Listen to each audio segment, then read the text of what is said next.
Bueno, chicos, bienvenidos nuevamente a nuestra clase de inglés de este nivel B2.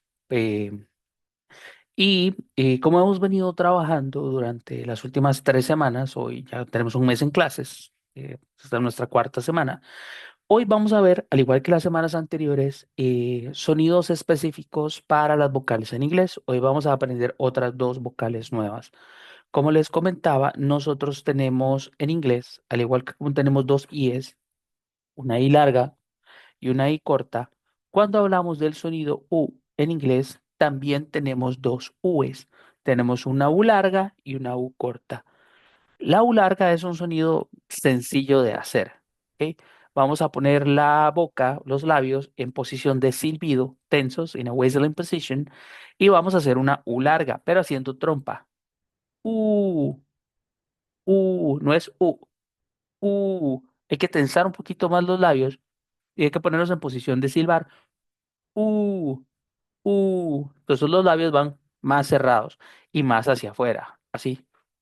Uh, uh. El sonido es sencillo. Ahora, la pregunta es, ¿cómo lo vamos a encontrar escrito en las palabras en inglés para decir uh, as the letter U, right? Como la letra U. De hecho, la letra U casi nunca suena U, ¿ok? Las palabras que vamos a aprender hoy son casi que excepciones, por llamarlo de alguna manera. Son casi excepciones. Palabras como rule, con U, haciendo trompa, rude, June, haciendo trompa, tune, tuna, tuna. La doble O. La doble O es un patrón de escritura común para el sonido U en inglés. Lo que significa que en inglés tenemos palabras, por ejemplo, como esta, por ejemplo. Eh,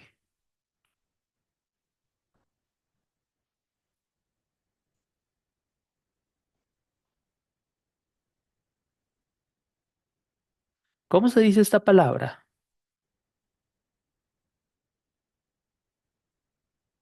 Con la doble O al final. Y esto es una A, ¿cierto?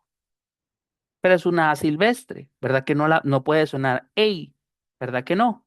Ni puede sonar A, Latin A, ¿cierto? Porque no le aplica ninguna de las otras dos reglas. Entonces, esto es un diagraph, ¿cierto? Es una A silvestre. Eso es lo que usted tiene que razonar cuando ve una palabra en inglés. Ah, mira, tengo una letra A, pero no le afecta ninguna de las otras reglas. Tiene que sonar A. Entonces sabemos que esto suena ra, ra. ¿Y aquí? Con doble O, con U larga. Raccoon, raccoon. Como en Resident Evil, los que son fan de los primeros juegos. Raccoon City.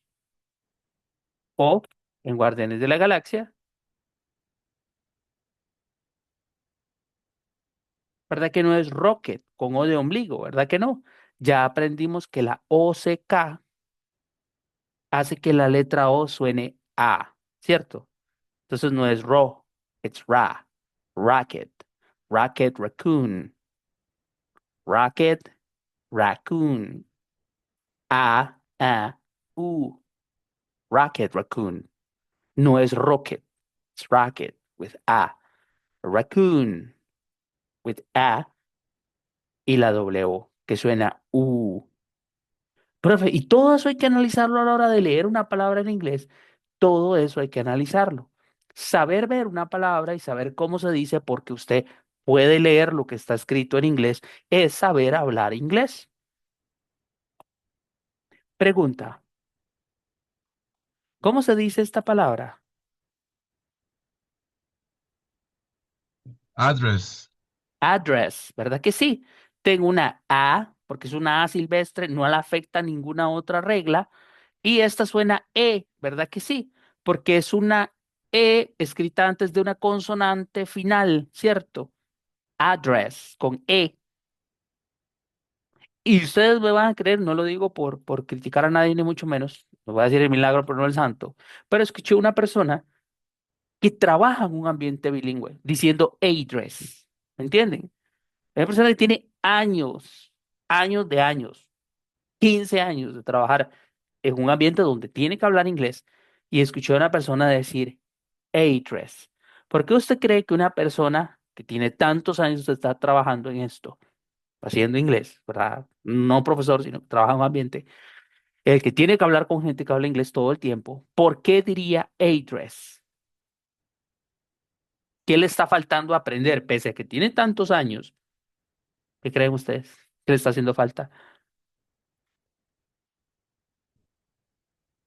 Aprender a hablar, ¿cierto? O sea, pero tiene que aprender a hablar, ya habla, ciertamente, pero le hace falta aprender fonética. Hay muchas reglas, muchas palabras en inglés. La pronunciación del inglés es complicada. Entonces, cuando usted es capaz de analizar todo esto, así tenga muchos o pocos años de hablar inglés, el que usted tenga 15 años de estar trabajando y haciendo inglés no significa que usted no vaya a cometer estos errores. Es porque usted no sabe, porque no le han enseñado formalmente. ¿Me entiende? No porque usted haga algo mal por muchos años significa que esté bien. ¿Ok? Entonces, es súper importante aprender fonética. ¿Ok? Entonces, it's not address, porque sabemos que no puede sonar A, porque esta letra A no acepta el sonido A porque no tiene un patrón de escritura para el sonido A, sino que va a sonar A, como un diagraph. Address, address. Address como sujeto, to address como verbo. To address. Address como verbo es dirigir o darle dirección a algo, to address. Address, address, cualquiera de las dos. Pero no es address, ¿ok? Súper importante, chiquillos. No, o sea, no estamos viendo fonética por rellenar un currículum. Esto es vital, porque conocidamente tiene 12, 15, 20 años trabajando en ambientes bilingües y comete errores muy sencillos, en palabras muy sencillas. Ahorita les voy a explicar un par para que lo vean. Ok, bueno, la W, como en raccoon, ¿cierto? En palabras como cool, full, to, noon, stew. La letra O algunas veces también va a tomar el sonido U, do, to, who, tum, lose, u. Entonces el juego se llama Tomb Raider, por aquello, para los fans de Tomb Raider. No es Tomb, es Tomb, Tomb Raider. Esta palabra y esta palabra son homófonas, suenan igual, suenan igual. Este tú y este tú. Y este también suena igual. A ver, ¿dónde está este? Aquí, aquí, aquí.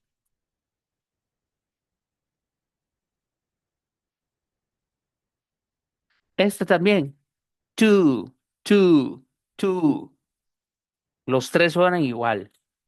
Tú del número dos, tú de la preposición hacia o la preposición to y tú de también. Y también del determinativo to también.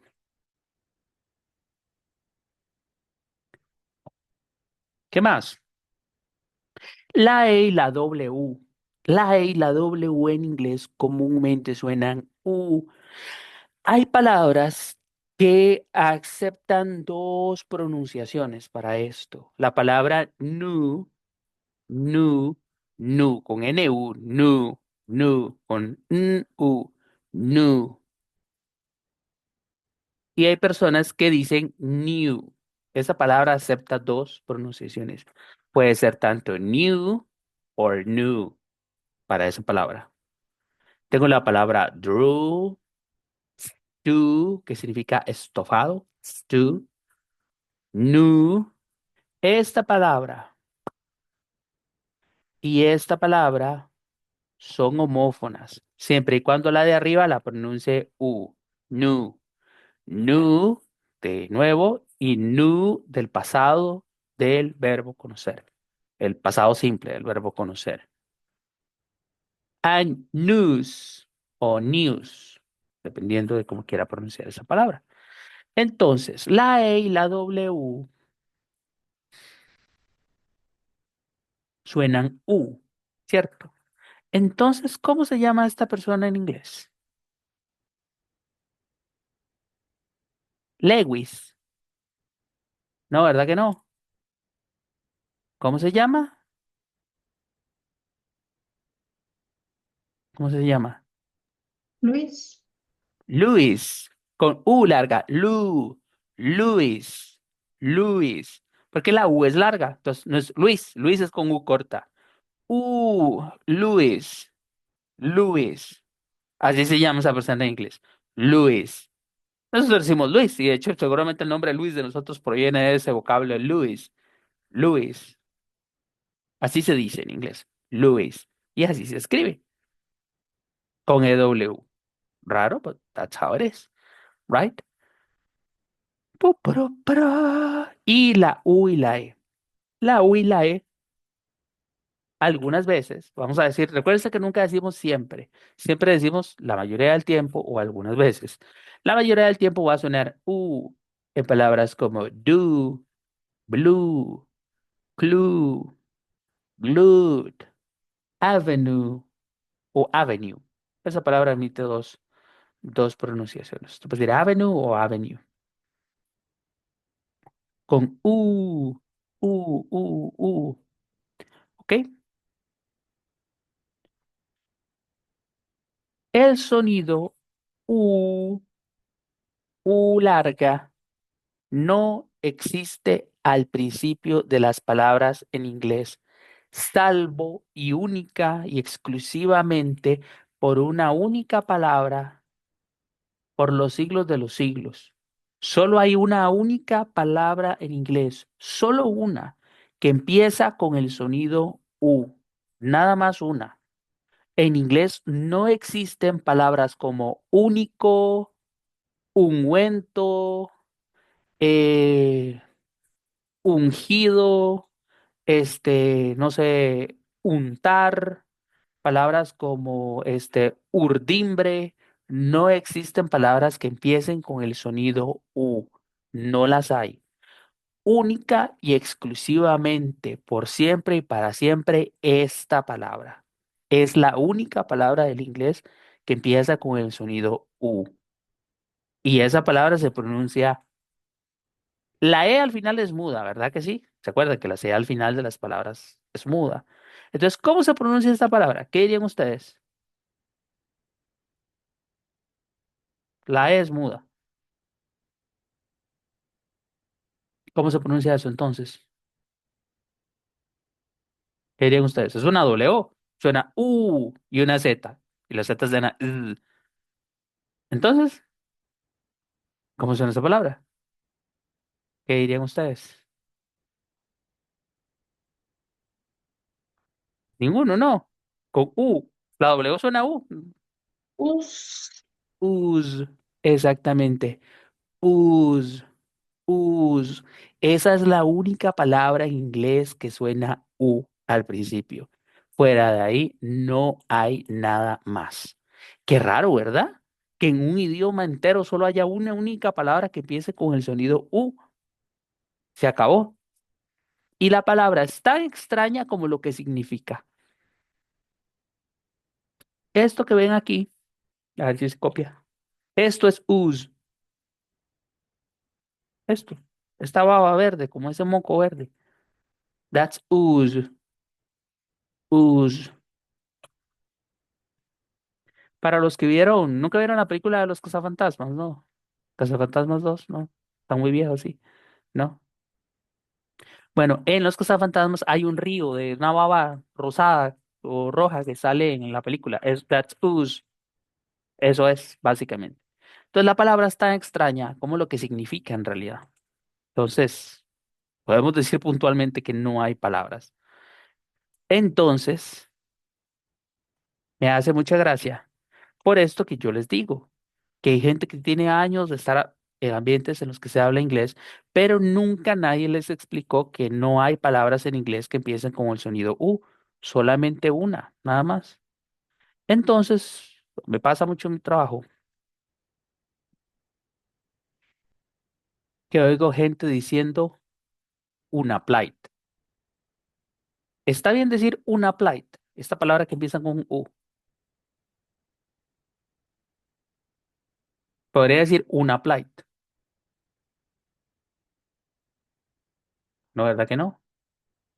Porque si estoy diciendo una plight, primero lo estoy leyendo en español. Y segundo, estoy usando U en una palabra al inicio y ese sonido no existe en inglés al inicio de las palabras. Esto suena a, unapplied. Y no es O ni A. No es unapplied ni unapplied. No es ni A ni O. Es un sonido A. Eso lo vamos a aprender la otra semana. Unapplied. Pero no es unapplied. Y créame que lo escucho muchísimo en mi trabajo. Y digo yo, porque no han aprendido fonética puntualmente. No se dice unapplied con U de urtecho, con U de untar. El sonido U no existe al inicio de las palabras en inglés. Entonces, ninguna palabra que usted vea escrita con U en realidad suena U. Ninguna. Aquí no dice umbrella. Aquí no dice undón. No dice. Aquí no dice unique, ni tampoco unique. No, unique. No dice unique. Dice unique. ¿Me entienden? No dice U. No dice uniform tampoco.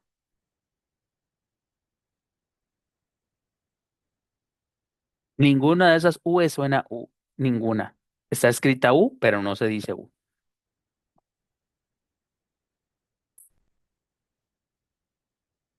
Pregunta. Bueno, ahorita les hago esa pregunta.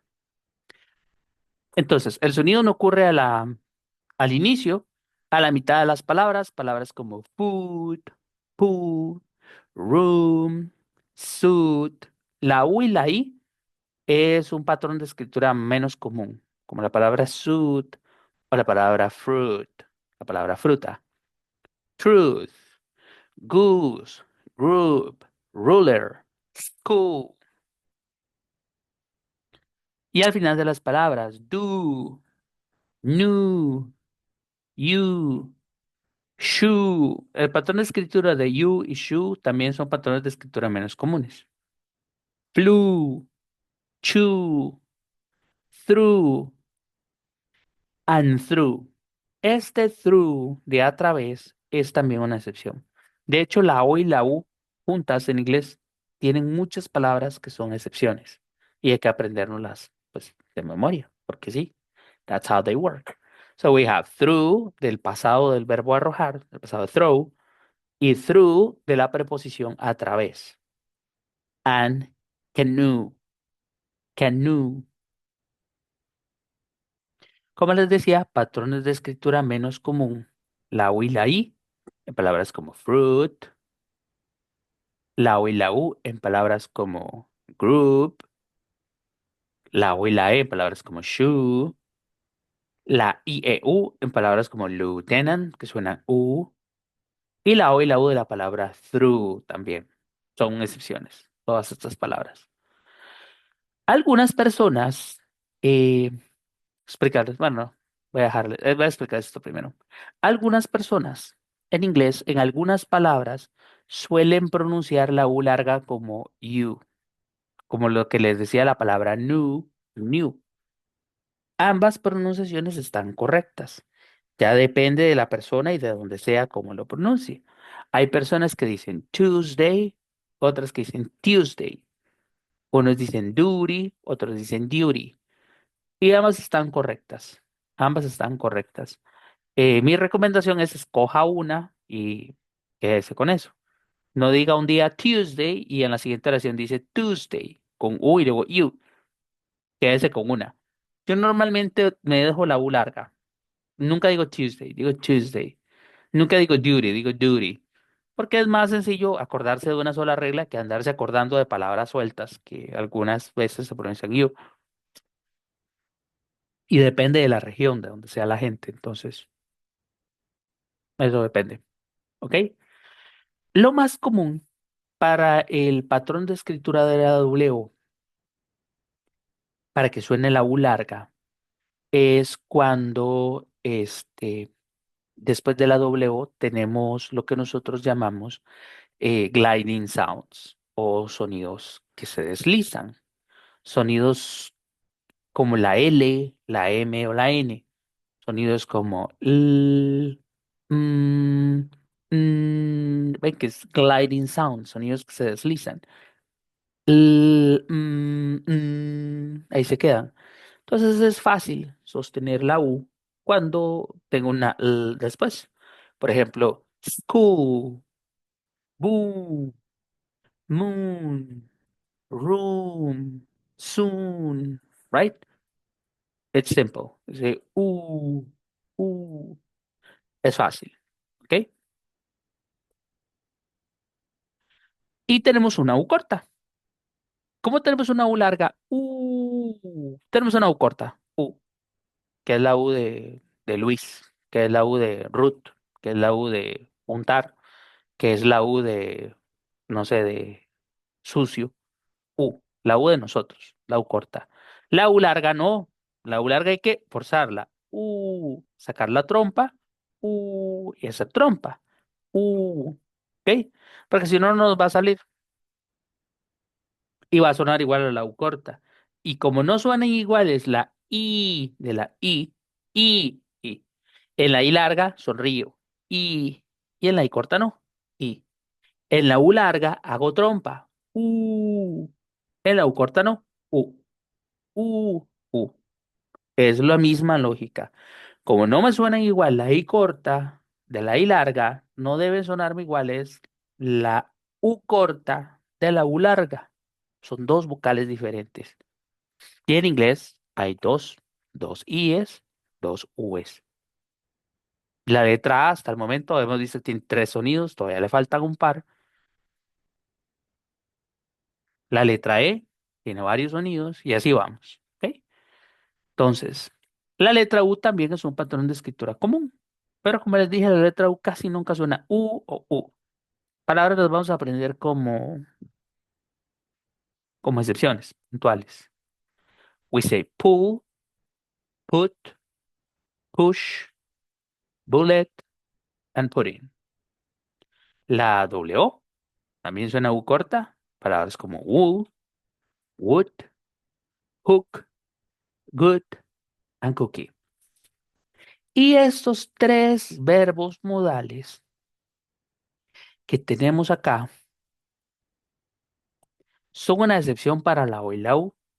Los tres suenan U. Y para los tres, la letra L es muda. No voy a decir cult, voy a decir cut con un corta.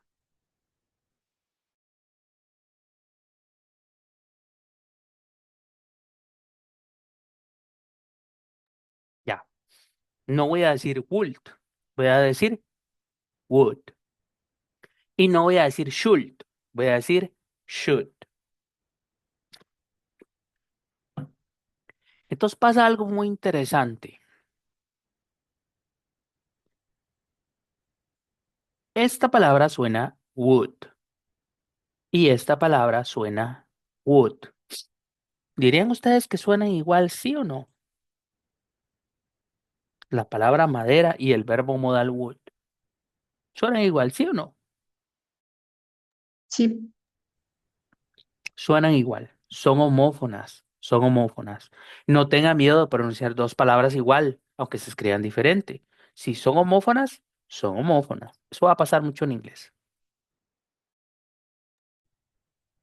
Palabras que se escriben diferente, pero suenan igual.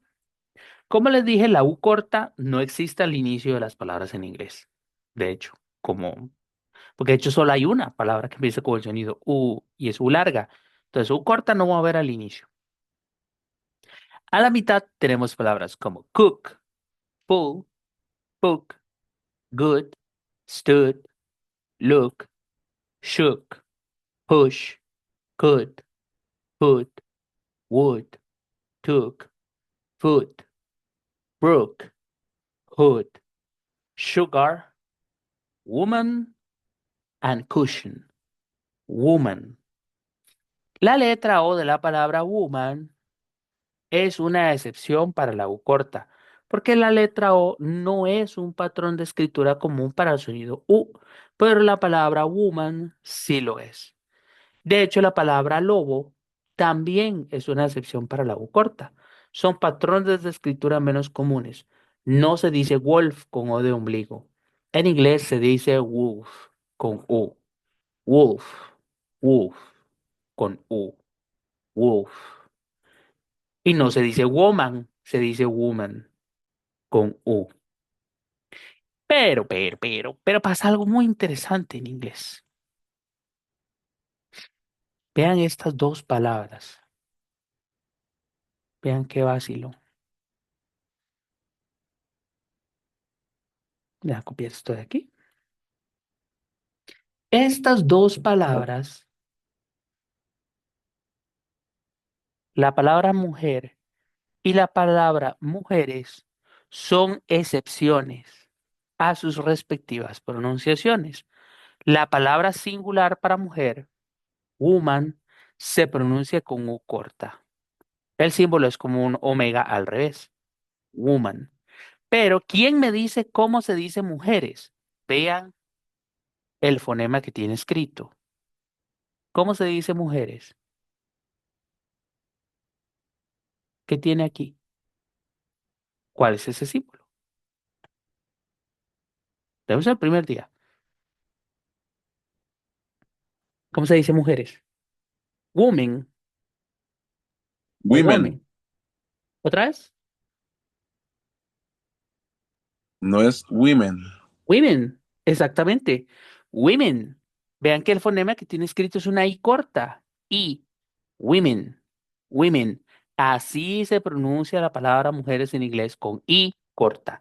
La letra O no es un patrón de escritura para la I corta, pero en la palabra mujeres, women, es así como se pronuncia por excepción. No diga nunca en su vida woman o woman con O o con E. No, con O o con U. Ninguna de las dos. Es I corta el plural. Women. Y el singular es con U. Woman. Woman, women. Y ojo, vean que este fonema del final no es un épsilon, ¿verdad que no? Entonces no es E, no es woman o woman, no es una A ni una E, es un schwa, es un A. Woman, women, men, men, oiga, men. Woman, women, men, es un schwa. Al puro final de esta parte de vocales, yo les voy a enseñar qué es un schwa. El schwa es todo lo que no es una vocal. Entonces hay que ver 16 sonidos antes para entender qué es un schwa. Si no es ninguno de los otros 16 sonidos, es un schwa. Y es un sonido muy común en inglés americano. Muy común porque es lo que sobra. Como terminar de llenarlo con agua o con arena. That's how it is. Entonces el schwa es un sonido misterioso. De hecho, es la mouse que herramienta misteriosa, diría alguien, para el inglés. Es lo que es. Y parece una E al revés, volteada. That's how it is. Porque sí es como una E totalmente volteada. ¿Ok? Entonces, seguimos. Lo más común para la doble O, para que suene cortita, es eh, cuando después de la doble O tenemos un sonido que le hace, que lo detiene. Stopping sound, como el de la D, la K, la T de taza, la B de bola. Esos sonidos que tienen esa parada, esa D, esos sonidos que tienen ese stopping, right? Normalmente nos acortan el sonido de la U, entonces nos dificulta hacer una U larga. Entonces lo más común es pronunciar la corta. Palabras como hood, good, wood, book, look, cook, foot, food, como el otro D, foot and food, eh, y así sucesivamente. ¿Ok? Ahora, ¿cómo suena esta palabra?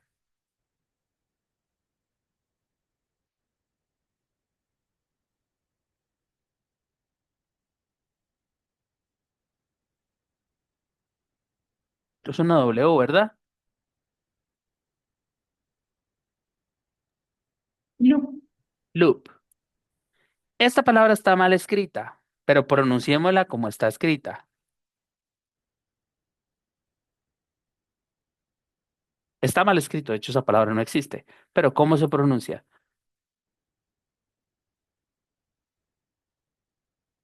Pues una W, ¿verdad? Fruit.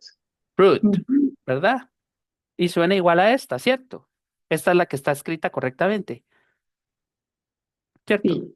Ajá. Pero ¿cómo se llama la marca de cereales? Fruit Loops, ¿verdad que sí? Los Fruit Loops. Pero la palabra fruit de Fruit Loops está mal escrita, pero está mal escrita a propósito, porque son las rueditas del cereal, pues se llama Fruit Loops. Loop es una rueda, un círculo. Fruit Loops. Entonces es un juego interesante de palabras que se llama Fruit Loops mal escrito, porque así la gente lo recuerda, pero suena igual que la palabra fruit. Entonces Fruit Loops, como aros de fruta, pero mal escrito, ¿ya? Entonces hay cosas que solo hacen gracia cuando se entiende inglés, ¿right? Como el Fruit Loops que está mal escrito en la marca del cereal. That's how it is, right? Y usted lo recuerda, y de hecho los loops son de colores, como los colores del cereal, right? ¿Qué dice aquí? Esa palabra sí existe.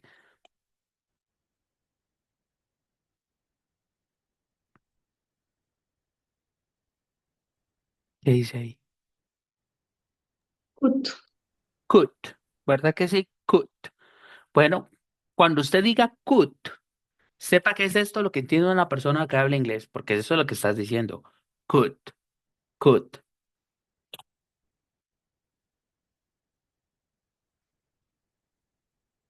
Aquí no dice could.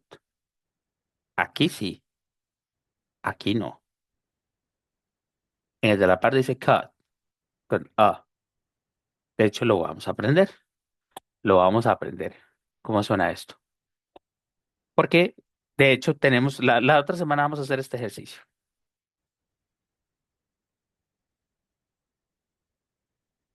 A o U. Y esta no suena A, esta no suena O y esta no suena U. Ninguna de las tres. Todas tienen su propio sonido distinto. Pero eso lo vamos a aprender la otra semana. ¿Ok? Entonces la doble O. U o U. Y como vimos, entre la U corta y la U larga, entre la I corta y la I larga, entre la U y la U corta y la U larga, también hay palabras que son importantes. Hacer la diferencia. Porque tenemos palabras que son casi homófonas, casi homófonas. Pero la diferencia entre una y la otra es si se pronuncia con U larga o con U corta. Entonces yo puedo tener una O larga como fu, fu, que es tonto, y fu, con U corta, que es lleno. Fu, fu, fu. Tengo una palabra suit, que significa traje o un tuxedo, suit. Y tengo la palabra suit, con U corta. Esto de acá, suit, con U corta, significa hollín. Eso negro que se le hace a las ollas. Eso es suit. Tengo palabras como Luke, que es el nombre de Luke. Y tengo look, que es el verbo observar. Looks.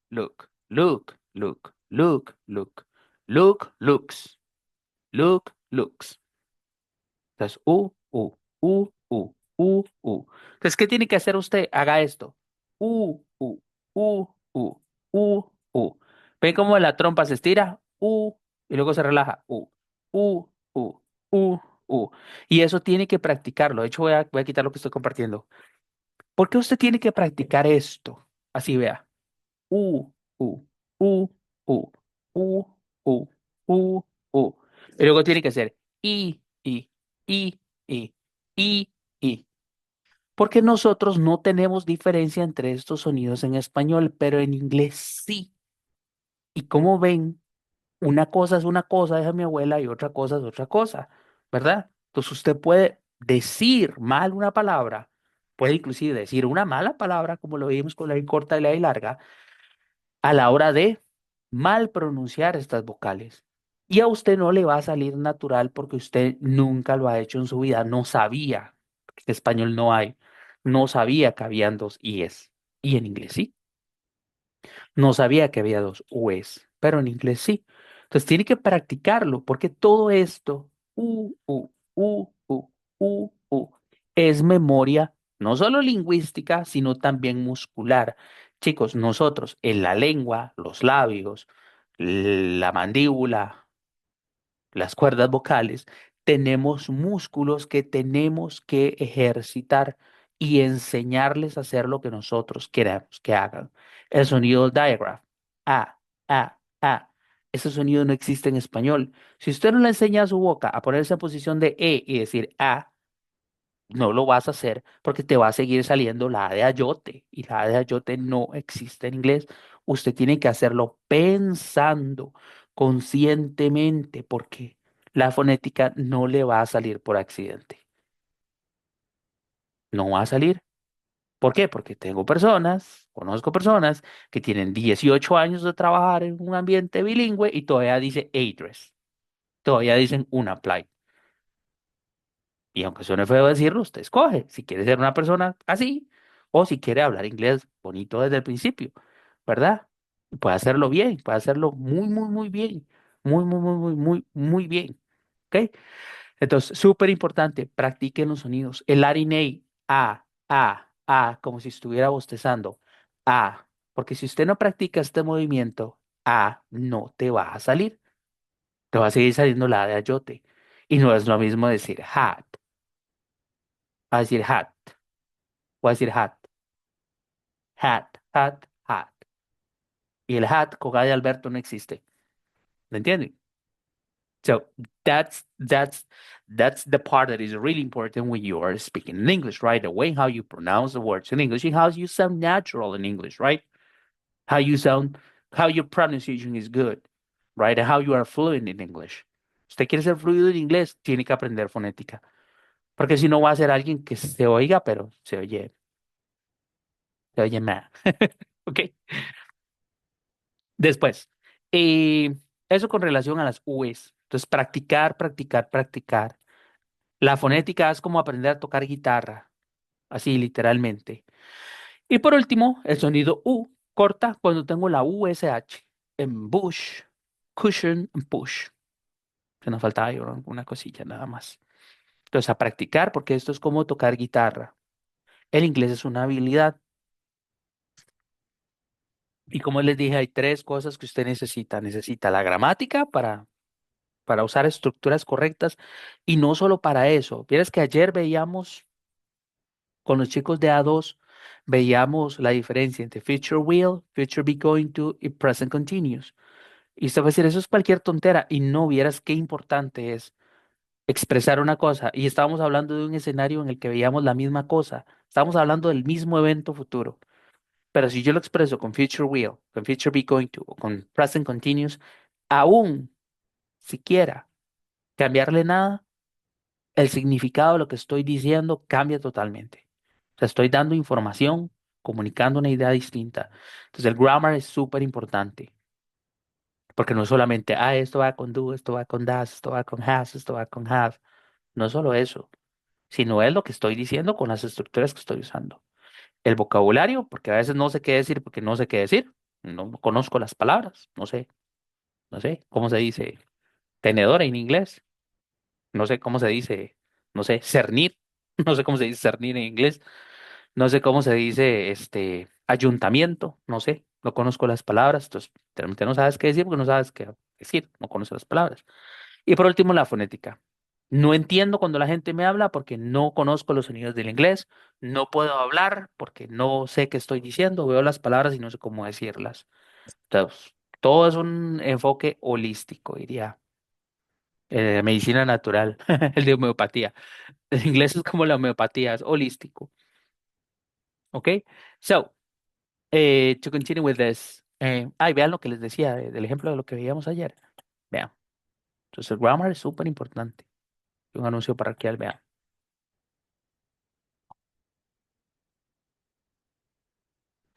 I will visit.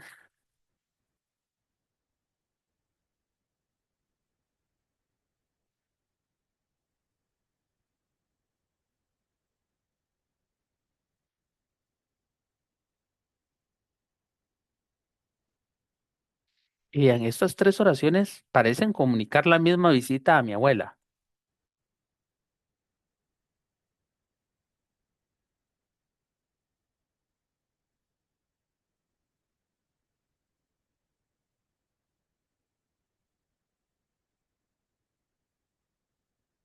I will visit my grandma.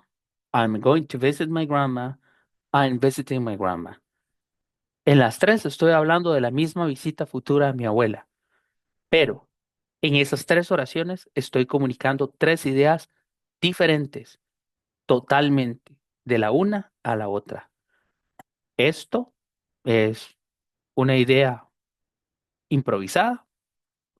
Esto es un plan pensado ya para ir a ver a mi abuela. Y esto es un acuerdo entre mi abuela y yo. En esta última oración, yo ya llamé a mi abuela y ella ya sabe que voy y seguramente ya tiene lista la cama y ya tiene todo donde me voy a quedar. En esta, no. Y en esta es posible que ni vaya. ¿Lo ven? Entonces, el grammar detrás de cada una, aunque son oraciones que parecen una copia una de la otra, el grammar de lo que la oración, para qué se usa cada oración, es totalmente distinto. Y esa es la parte que usted comunica con el código verbal que está usando. No solamente lo que está diciendo, lo que comunica su código verbal. Y nosotros tenemos ejemplos de eso en español. Cuando usted le dice a alguien, ya vengo, y se va, ¿se da cuenta de eso? Que usted dijo, ya vengo. O sea, está diciendo que ya se aproxima. Pero en nuestro código verbal eso significa otra cosa. ¿Se da cuenta? Pero usted literalmente está diciendo que ya se aproxima, o sea, que ya viene llegando. Pero usted está donde está y dice, ya vengo, y se va. ¿Se da cuenta? Entonces no es solo el grammar de lo que está diciendo en presente simple, sino es todo lo que el código lingüístico de lo que está diciendo implica. The same happens in English. Y aprender eso es aprender a pensar en inglés. This is the other part, right? So, ending with the pronunciation part, we are gonna enter talking about. I will teach you today a little grammar. There's sometimes when I need to explain to you a few things, right? Because this class is not only conversational. There are also a few times when I need to explain you something related to how to build or how to communicate your ideas in a better or in a proper way. And part of this is how to add emphasize. Emphasizing, guys, it's one of the most important things that we do when we speak, right? When you want to communicate an idea or when you want to focus the attention on what you're saying in a specific portion, what you're saying, right? But also if you are typing a message or an email or a WhatsApp message, right? Even with written English is more difficult since when we talk, right? We just change the tone of our voice and we use that to emphasize the part that we consider important, right? And we have our body language and our gestures and whatever, right? But in written English is not that simple, right? We need to know tools that help us to create and emphasize. So today I will show you too how to add and emphasize, right? And today we are going to learn how to add emphasize with a few tools.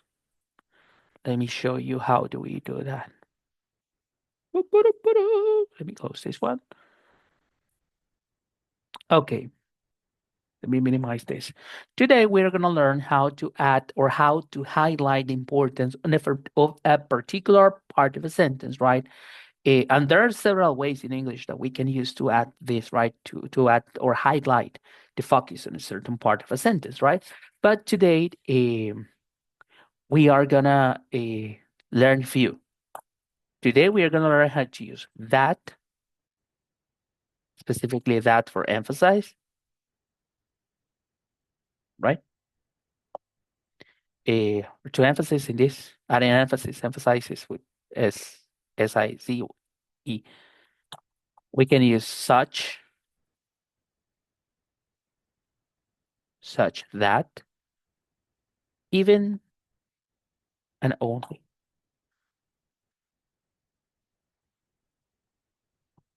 So that's what we are gonna learn, okay? How can we use these particles to add emphasis, what we are saying, right, to highlight the focus of a certain part of a sentence that we consider important. That's what we want to, um, that's what we want people to pay attention more. Okay. So the first one,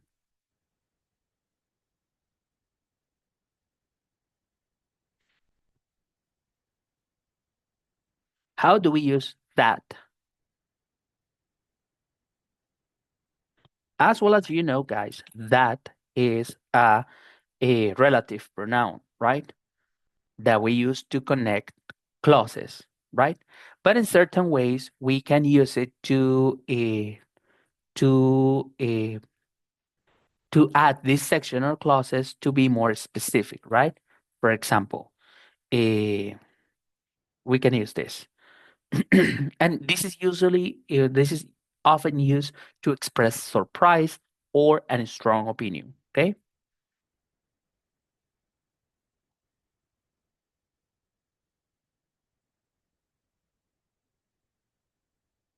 a strong opinion. Let me show you an example. For example, I could say, I didn't know.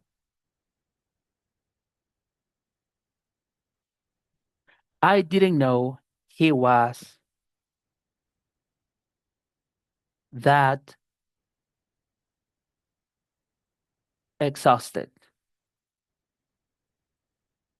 yesterday. Did you see? He was exhausted, but I want to express surprise or even a degree or intensity. In this case,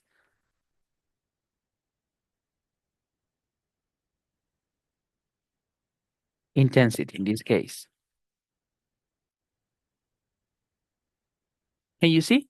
I didn't know he was that exhausted yesterday. So I am telling you that the way in how he was exhausted was an intense way. He was that exhausted. Did you understand? So I just added that. I didn't know that he was exhausted yesterday, right? That's it. No sabía que él estaba cansado ayer. But I didn't know that he was that exhausted. O sea, de esa manera. Estaba tan cansado ayer. Did you see? So I'm adding emphasis to that part. The way how he felt yesterday. Just adding that in a simple sentence. Clear? Yeah, I have a question. Is Mhm. possible to put that before new?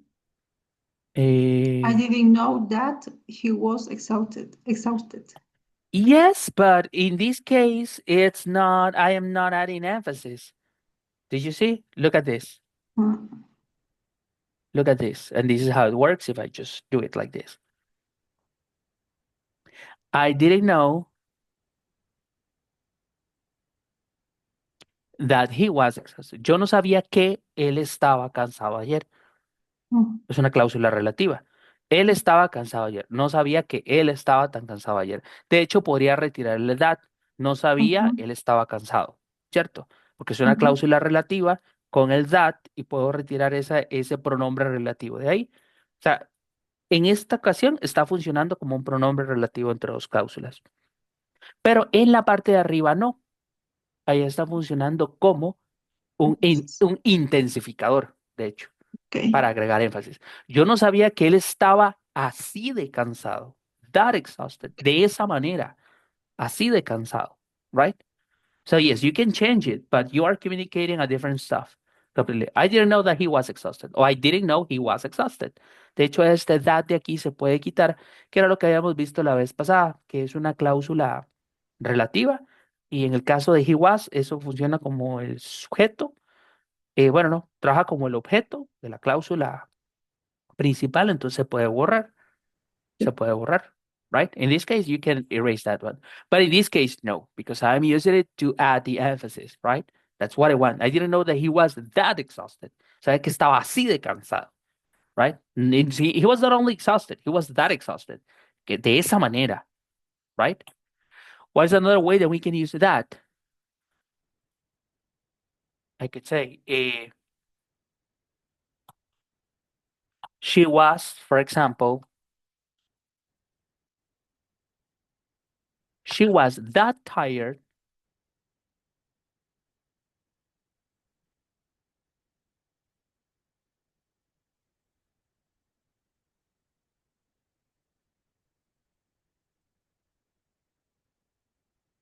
Immediately.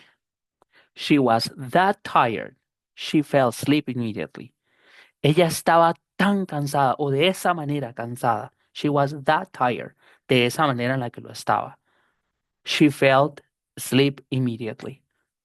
I could say that she fell asleep immediately. She was that tired that she fell asleep immediately. Or with a comma, she fell asleep immediately. She was not only tired, she was tired. No, she was that tired. De esa manera, tan cansada. Clear. I could say,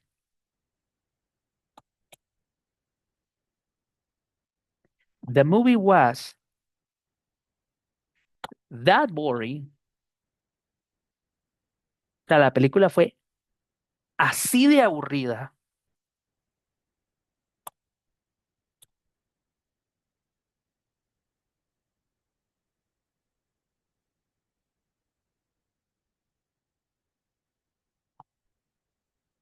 The movie was that boring. I left in the middle, right? I didn't, I didn't even finish the movie. It was that boring. Era así de aburrida. Clear. So I can use that to add emphasis, right? Questions, suggestions? You know? Clear? And normally you can see we can use that plus an adjective. That he was that exhausted. She was that tired. The movie was that boring. So we have that plus an adjective to describe the way in how the things are or were.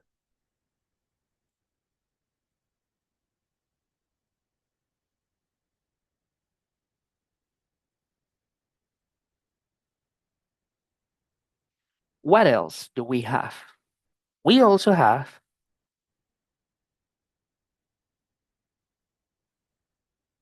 such that, such that. We use such that to show cause and effect.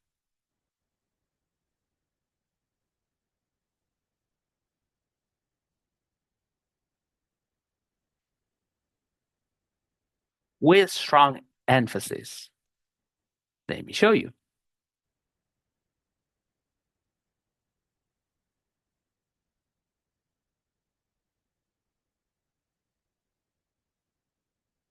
It highlights how extreme something is. And let me show you how do we do this. So we have a situation that is, and then we have an effect. Let me show you. And we normally use such plus an adjective, and then the effect or the consequence. It was, for example, such a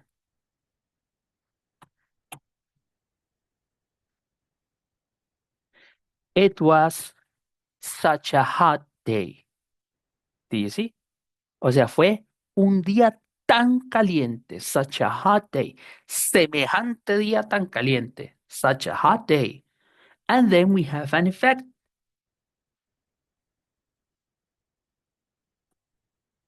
That she lost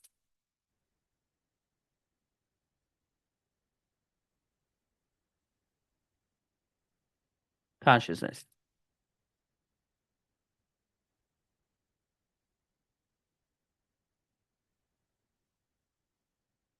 Consciousness. It is. It was such a hot day that she lost consciousness. Do you feel? Do you follow? So I add in, or I am saying how extreme the day was. How hot was it? Right? So I'm not saying that it was a hot day. I'm saying it was such a hot day. Era un día tan caliente, right?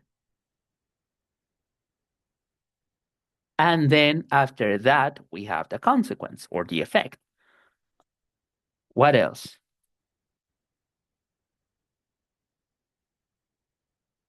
I could say she's such a kind person. O sea, ella no es solamente amable, sino que es una persona tan amable. She's such a kind person. And then we have an effect or a consequence that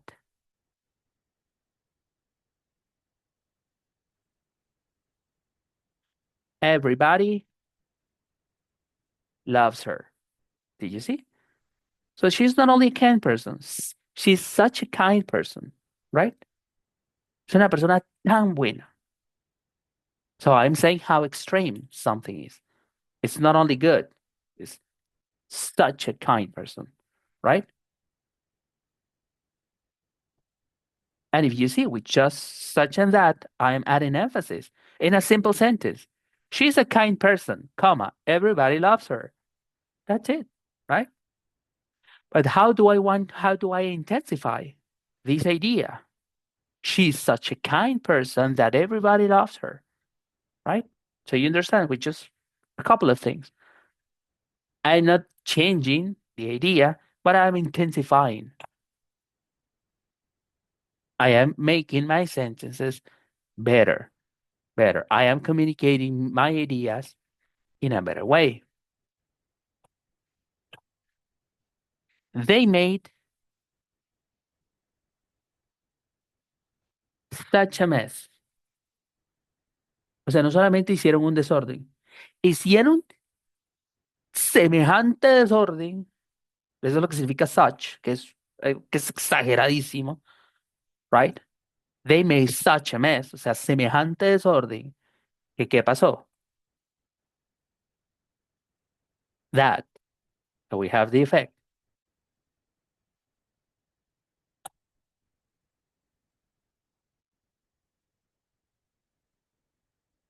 To clean up. They made such a mess that it took hours to clean up. Que tomó horas limpiar. Horas de horas de horas de horas. Right? It was not only a mess, it was such a mess. And after such, we have the effect of what happened. Let me switch this one here.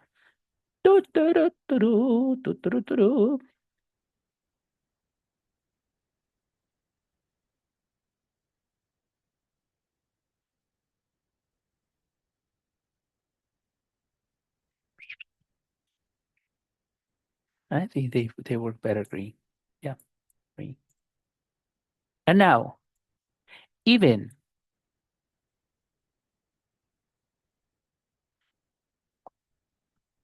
When do we use even? Well,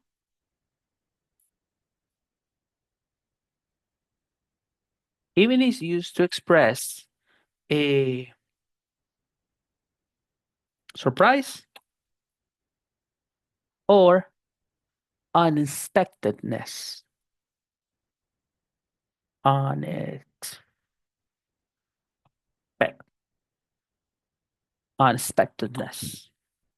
Something unexpected. Algo inesperado. Unexpectedness. Ese factor sorpresa o de, ¿cómo se dice? De no tenerlo premeditado. Unexpectedness. Right? Eh,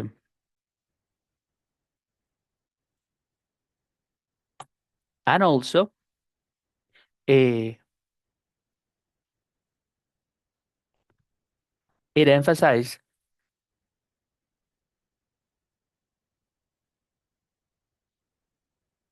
something more extreme, guys, or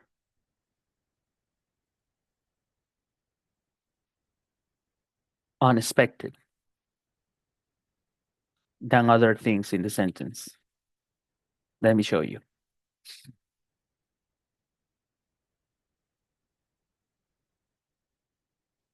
For example, even, incluso o inclusive. That's what it means, even, inclusive. Even my little brother can solve that puzzle. Inclusive mi hermano pequeño puede resolver ese acertijo. So it's a simple one, right? So I'm adding surprise. I'm telling you that even him, right? Incluso él. So I was so nervous. Estaba tan nervioso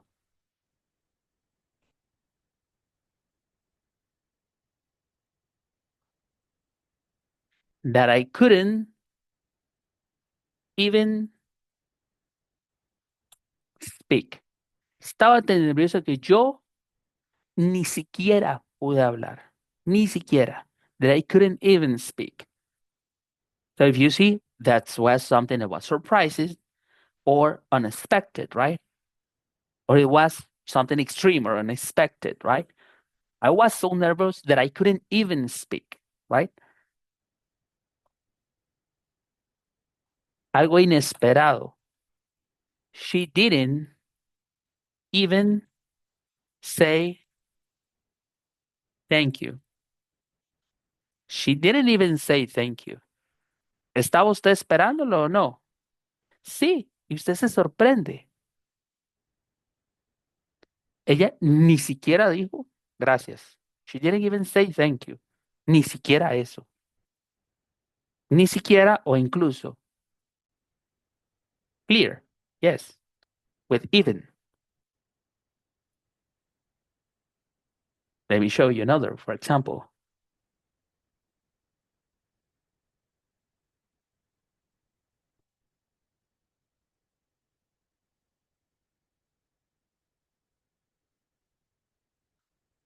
He can even talk to her. Él ni siquiera puede hablar con ella. O sea, no sé, se siente muy nervioso o ella le gusta mucho. He can even talk to her, right? So if you see, I'm emphasizing that part, right? So he can talk to her. No puede hablar con ella. Bueno, he can even talk to her, right? Entre muchas otras cosas, esa es la que él ni siquiera puede hacer. There are too many things that he can't, but even that one, right? So I'm adding emphasis. I'm telling you that this is the one that is on top of another things, right? So you see that I couldn't even speak, right? There were too many things that I couldn't do, but I couldn't even speak in that moment, right? It was on top of any other stuff that I couldn't do, right? So I'm adding emphasis. And let's see. And last but not least, using only. And only, which means solamente, o solo una, right? It is used to express exclusivity, exclusividad, or a limitation or a restriction.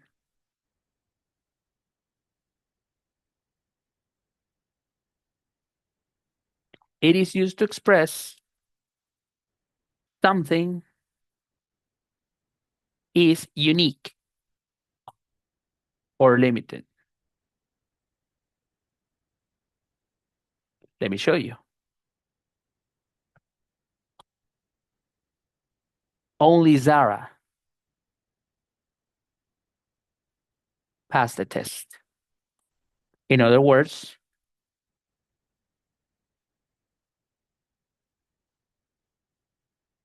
no one else did. Only Zara is the only person, right? O sea, limitados, único. Fue la única.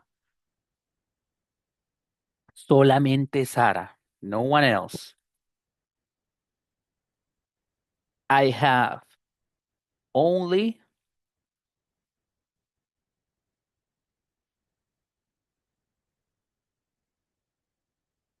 5 minutes left. In other words, no more time. O sea, está limitado. Yo tengo solamente 5 minutos disponibles. No more time. So it shows limitation. I'm adding this part to emphasize that this is the only time that I have. You could say, I have 5 minutes left. Tengo 5 minutos. No, tengo solamente 5 minutos. You see, I'm intensifying. I am emphasizing the fact that these are the only 5 minutes that I have, right? Or for example, this shop is open only on weekdays. No more days. This shop is open only on weekdays. O sea, está solamente o está abierto solamente entre semana. There's no more days, right? And be careful, guys, with only, because only is a particle that we cannot move in a sentence because we can change the meaning of what we are saying. Look at this.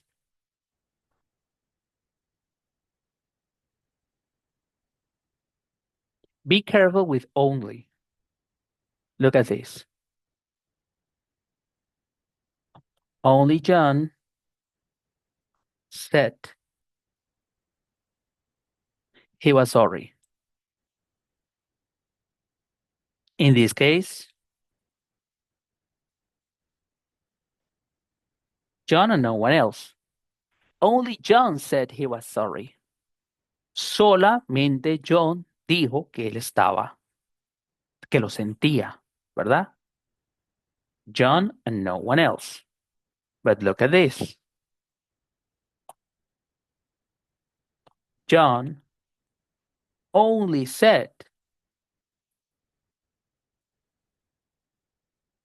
he was sorry, right? In other words,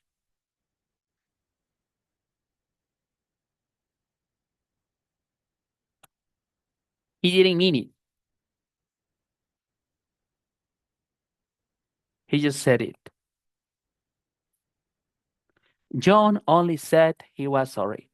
John solamente dijo que él lo lamentaba, pero no lo sentía. ¿Lo ven? Solamente lo dijo. That's it, right? He didn't mean it. He just said it, and that's it, right? But the only thing that I did between the sentence and this sentence is change the position of only. And look at last one. John said only he was sorry. In other words,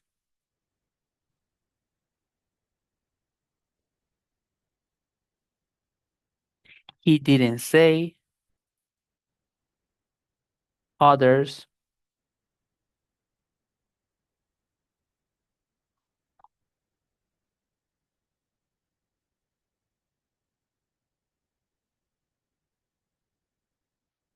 He didn't say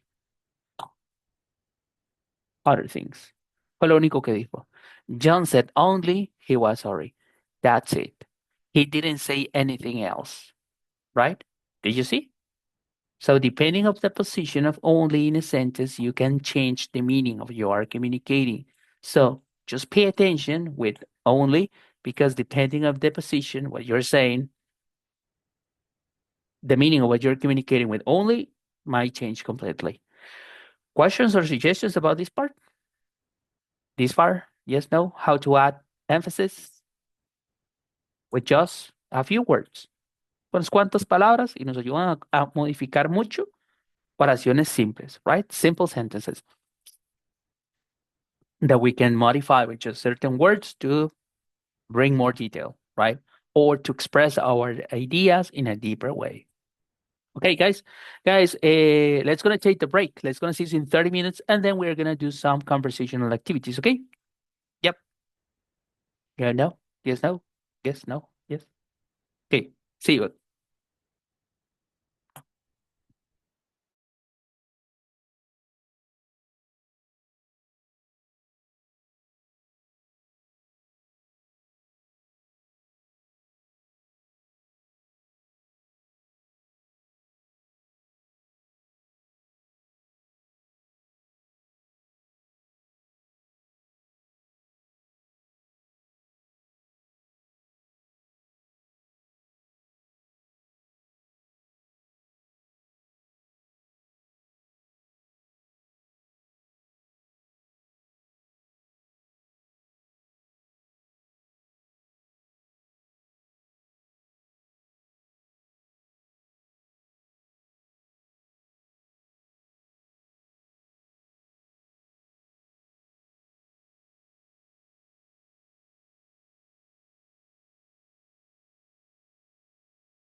Hello guys, so we're back. A ver si dónde estoy. ¿Dónde estoy? Stop sharing. Ajá. Okay, let's gonna continue with today's question. Let's gonna see. Today we are gonna talk about we're gonna talk about a few topics, but this is the one that I want to cover first.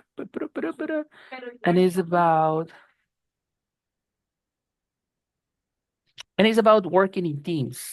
I will do some other questions, but this is the first one. Mm, Let's gonna talk about experiences. Have you ever had to coordinate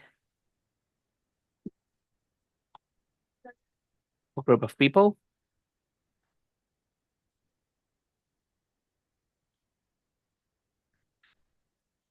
Tell us what was the situation, right?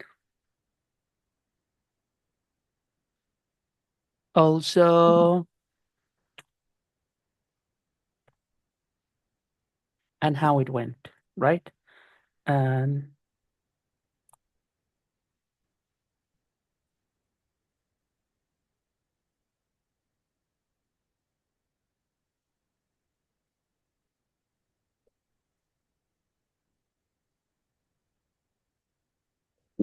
Mm.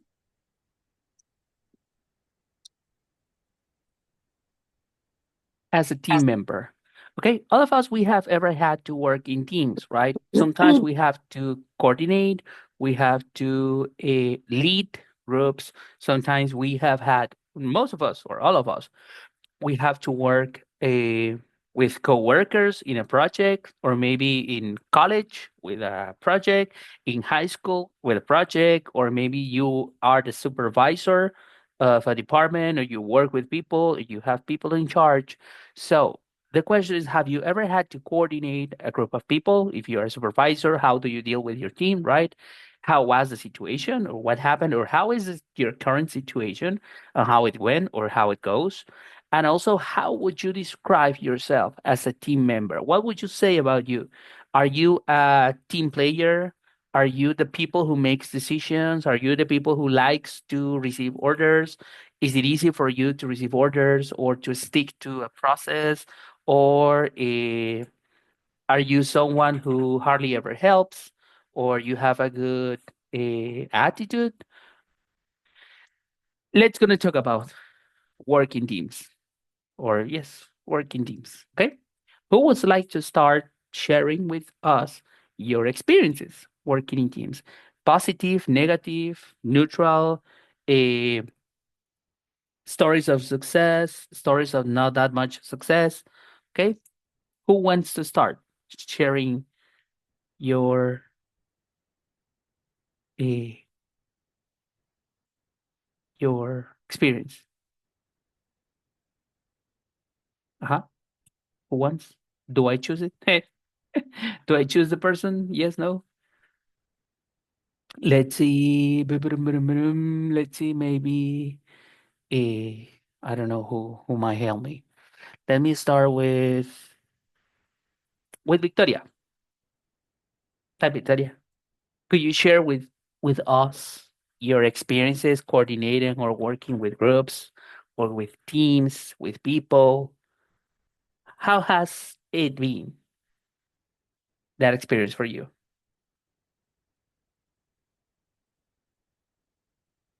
Yes, teacher. Mhm. In different situations, I had the opportunity to be with uh, with with the special teams.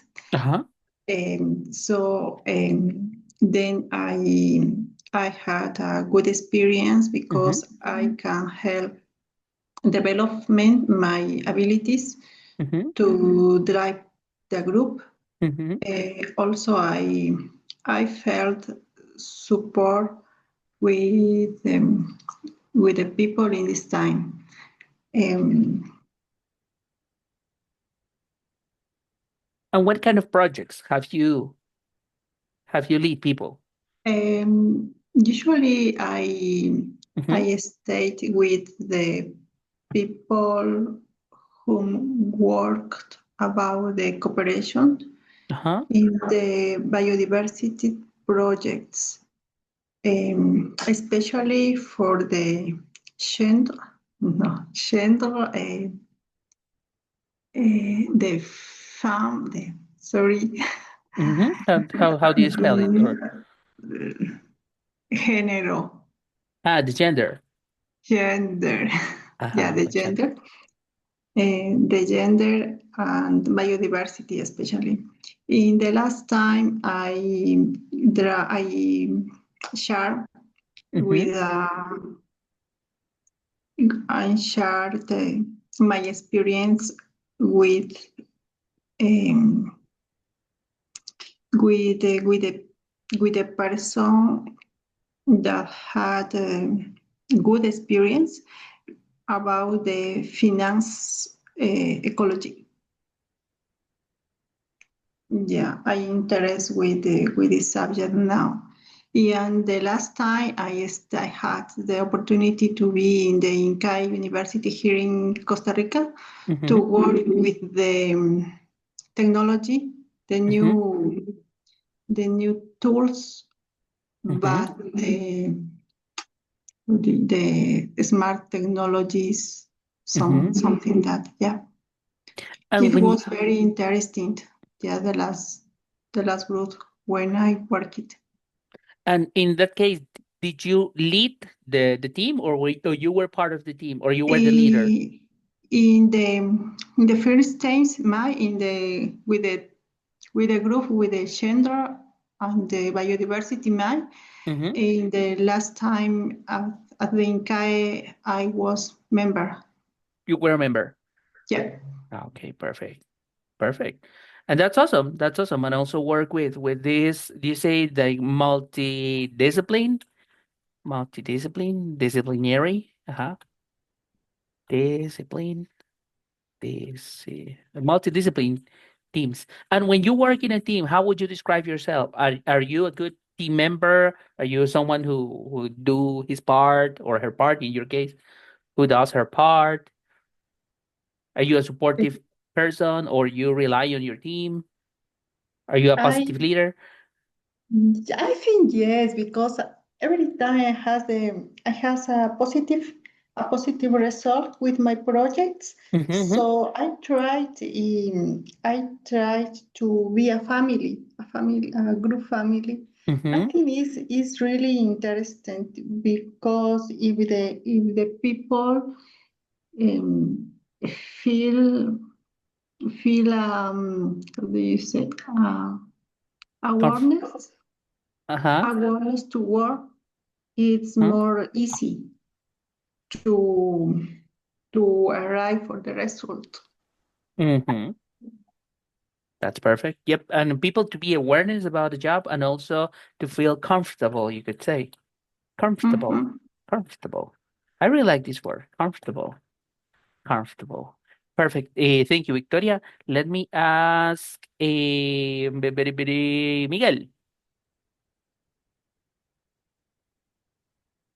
Have you ever had to coordinate a group of people? How was the situation? How did you feel?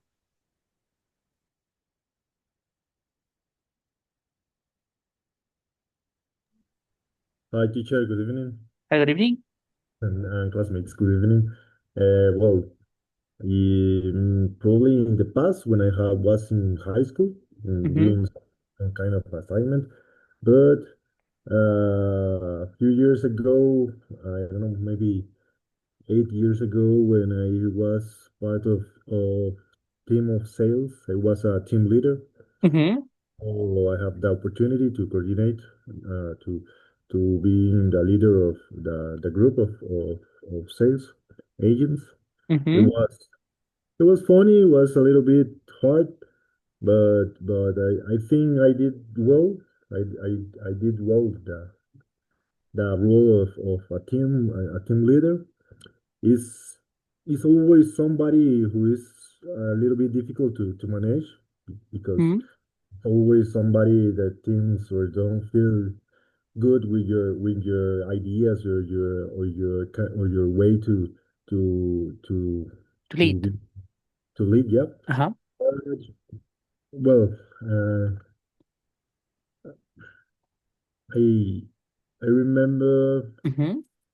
well that was the only moment when I was a team leader because later of that I passed to other area oriented in the accountability of the business.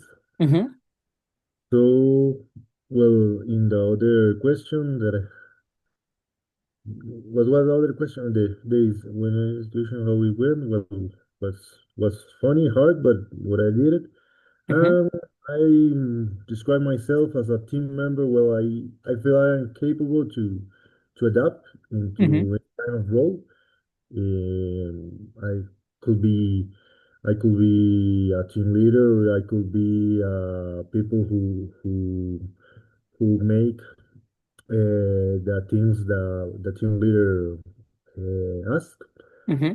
I think I am a person that is oriented into achieve the goals the that is necessary that are necessary.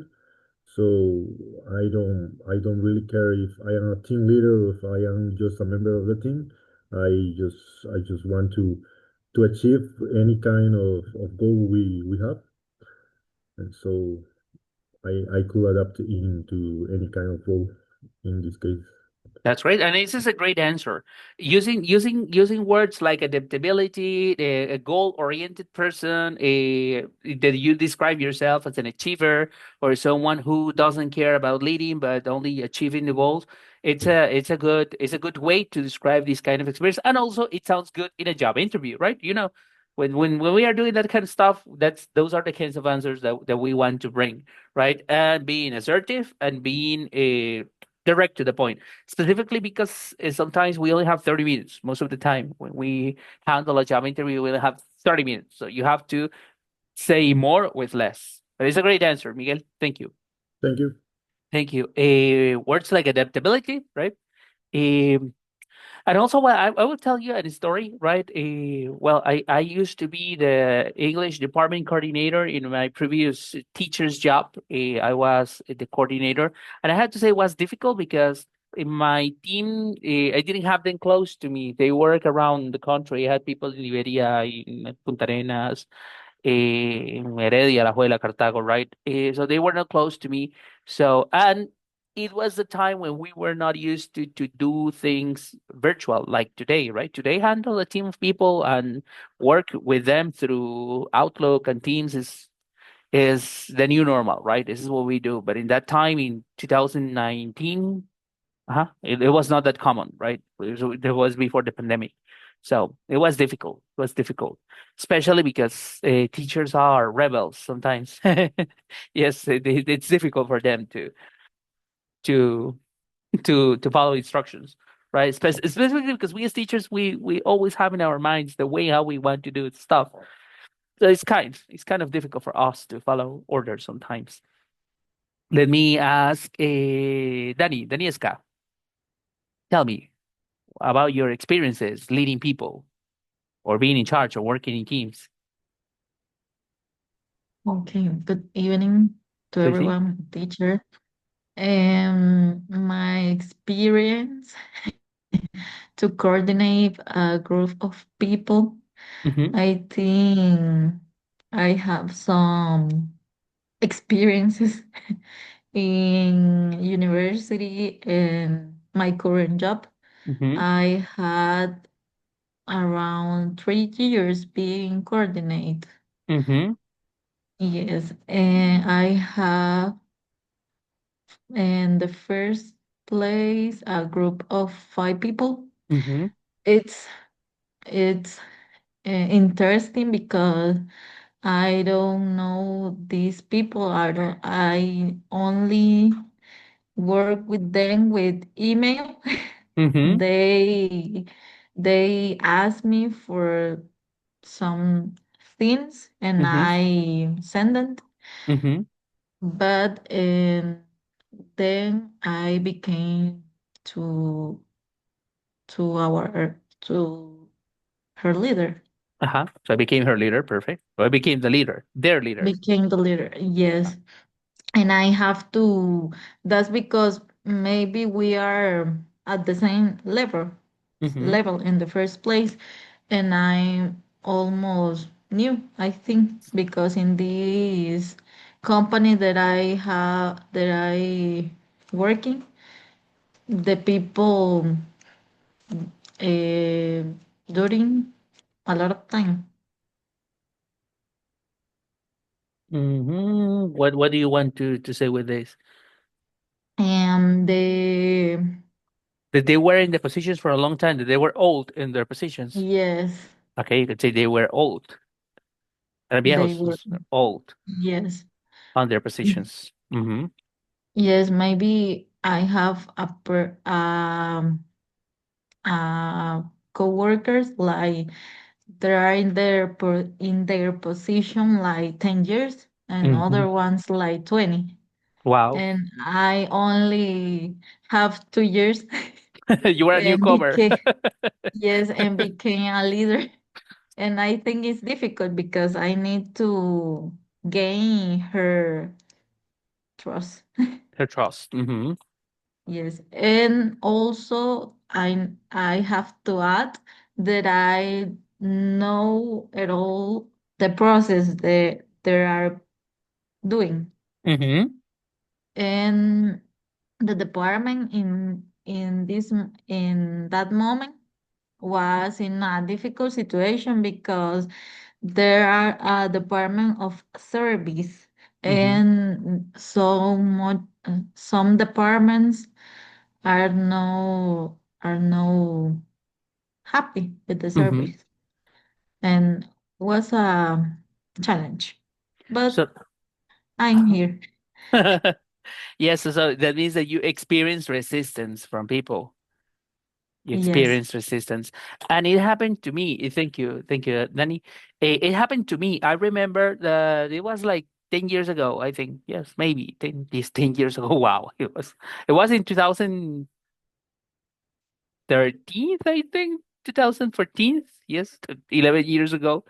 I became part of collections department in Cabletica. I used to work there, but I work in home collections, right? Because they have like people, like I would say messengers, right? People who visited the houses and they collect money house by house and business through business, right? That's what they did. When I became part of the team, I was not the leader because I wasn't, but I had a group of people in charge of me. So I had to supervise what they were doing. I was like a hybrid. I was not a supervisor, but I supervised what they were doing. And I had to ask them, hey, how's it going? Hey, how is it going with this customer? Hey, how is the collection? How did you visit these did you visit these people or not, right? That was part of my job. And guys, as Danny, they were people that they had been working there for 20 years. They have been doing that for 25 years. So it was difficult for me to just come and ask a person, hey, how are you doing your job, right? How is it going? Because they resisted, right? They didn't want to be asked or even supervised because they have been there 20 years doing the same job. And it's difficult when you are facing a group who's too old and you arrive as a newcomer. Um, yes, as Danny has said, it was challenging, challenging, challenging. I really like these words, guys. You're flying. You're using good vocabulary, like challenging. Yo, wow, yo. Kidding. Let me ask. And Uh-huh, and also uh-huh. I'm young because when I became a leader I have like I was 24. I you was 24. Yeah. So, so they were 24 years old, and they were people that they have been doing the job 20 years. So yes, yes, yes, it was really challenging. Imagine having a supervisor 24 years old and you have been doing the job for 20 years. So yeah. it's difficult. It's difficult. In that moment, you say I was young. Perfect. Let me ask Ariana. Ariana, how about you? Your experience leading people or being in charge of something or a project or something? How has it going? Has it been good experiences or not? Not good experience. Tell me. What's the best thing in my life? Uh-huh. Really. Because they don't do their job. Hmm. I have to do all of what's supposed do they gonna do, Mm-hmm. right? And it passed like the last week. I have to present a project, Uh-huh. and I was in the church, right? Uh-huh. I have to said my parents if Mhm. they will give me the table for do the project in the church, right? Uh-huh. The project we will send it like the next day, Mm-hmm. right? And it was in the night. And so you realize your classmates, they haven't done anything the night before. No, yes, they do it, but right, they was the worst thing in my life. They did it wrong. Right. I don't know. I don't know what is more frustrating. I think it's better if you know that they hadn't done anything besides that they did something and they did it wrong. I think Yes. it's even worse realizing that they did things wrong. Hmm. Continue. And And did you end the project? Could you or no? You couldn't. Could you present it at the end or not? yes, I have to do it. This was like the third Uh-huh. percent of my note, my grade. The Right. the third part. Yes. Wow. Have Yes. you? Uh-huh. Yes, because it's for physical education, right? So Uh-huh. we don't have an exam, so we have to do a project. Mm. Yes. And did you tell your teacher about it? That or no? Mm, You just have no, to correct. because one time passed the same thing, Mm-hmm. and all my classmates tell me to don't tell the teacher that they don't do nothing, right? Mm-hmm. Because we have to do some parts like is scripture part Uh-huh. and physical part, right? Uh-huh. We have to do the exercise or have to do the games or Uh-huh. things like. So I always have to do the script part because they do bad. So you do like the essay, the written Yes, part. Okay, the essay. You could say essay, which is como un ensayo, right? Well, that's what it means. Or the written part, parte escrita, yes. the written part. And you as a team member, how would you describe yourself? Are you a good team member? Are you the I would you say the obligated leader, the mandatory Yes, leader or no? I am the obligated leader You because don't. I am a good student. They know that I'm a good student, so they know that I'm gonna to do the best, right? And they don't do the best, right? So for they have a better grade, tell me to be the leader. Would you prefer work by yourself or in groups? No, in groups, but with people that really do their job. And I really like your answer. This is a really honest answer. So it's okay in groups. You don't have problems with working in groups. But if the group were doing their things, right? I had to say that was difficult for me too when I was in college. It was difficult for me to work in and Ariana, it doesn't change. When you are in college, it's exactly the same story, but just with adults. no, no, no with no with teenagers. The same happens in college. My mother-in-law, she studies in Universidad de Costa Rica. My mother-in-law is 49 years old and she's studying history. And she has classmates that they are 21, 20, 19, right? And it's difficult for her. She's always saying that their classmates, her classmates, that they don't do the job, right? And they rely on ChatGPT or things like that to do the jobs, Yes, right? The works. one Uh, day the teacher of I don't remember how to say civica. Um, How would you say the civism? I would say yes, like civism, something like this. Uh-huh. and we have to do a project, and Mm-hmm. she puts a grade and like Mm-hmm. I don't remember. Uh-huh. You had to do a project? Uh-huh. 65, 65, right? Mm-hmm. It's the it's the It's only thing you have. It's not yes.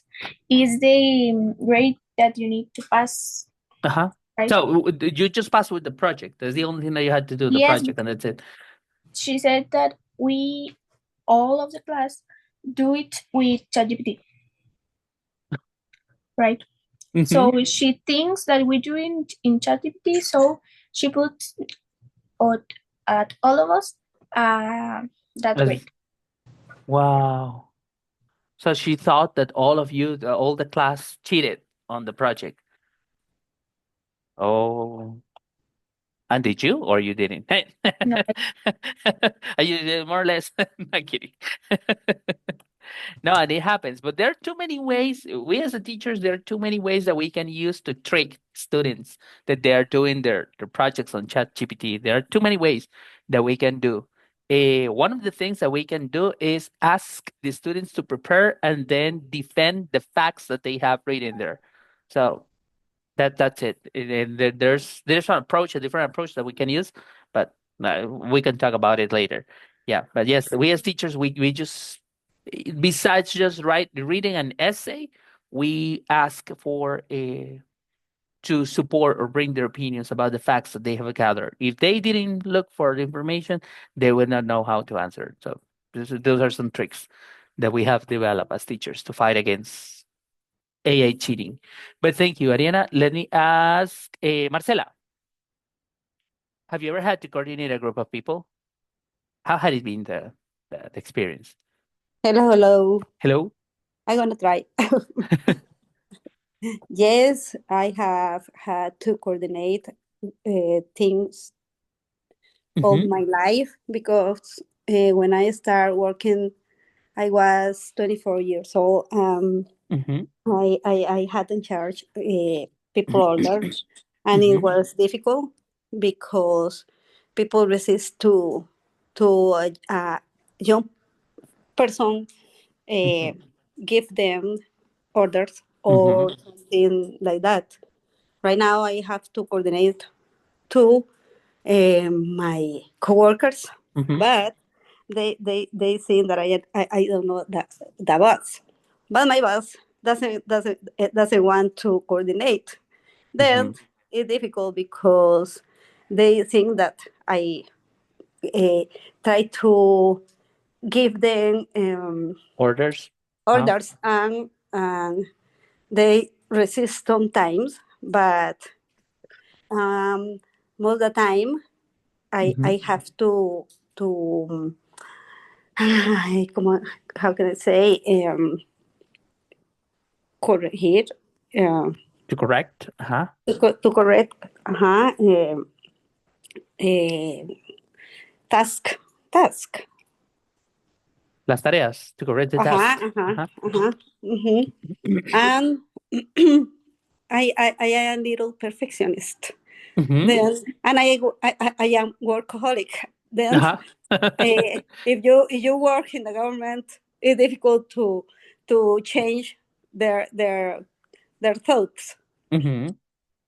Then I have a coworker in the same position, but Mm-hmm. younger, and uh, she thinks that I can't to Mm-hmm. um, order her Mm-hmm. nothing. But when she needs something, always she asks me. So It's, she thinks that you can't command her anything, but when she needs help, she comes to you and asks for help. yes. And how old are the people that are working with you? Are they too young Um. or more or less I, 30 more or something, 40 less something? 34, 38, Uh-huh. and I am 61. I will No, but retire. no, but I would say that they're full adult, right? 34, 40, 38. They're full Yeah, adults. yeah, but they think that they know everything. They Mm-hmm. know everything, but the experience is different. And Mm-hmm. I don't know, or not only the job experience, it's like a sense common. Nonsense. Yeah, that happen when when you are older. You have, I think, more. Oh, you can see. You can see. You can see through. Ver a través. Uh, Uh-huh. you can see things that they don't see. Uh-huh. um, it's funny, but sometimes tired. It's Today I tiring. was Uh-huh. it's tired. Today I had to go to a therapy Mm-hmm. because my muscle are contract. You have a how do you say this? Una contractura. You say, let me see, because I would say it's contraction, but I don't think. Contract. No, let me see. It's a contracture, right? Well, not Contractor. contraction, a contracture. All my Uh-huh. muscle were contractors, Mm-hmm. and it's because it's difficult to work with people and to teach them sometimes systems. I work in a supplies department, Mm-hmm. and we have two systems, Mm-hmm.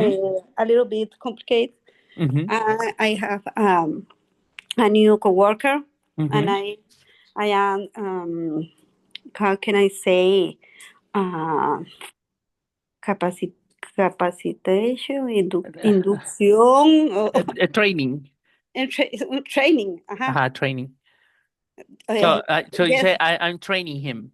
I'm training him yesterday and today, Uh-huh. and he's tired, very tired.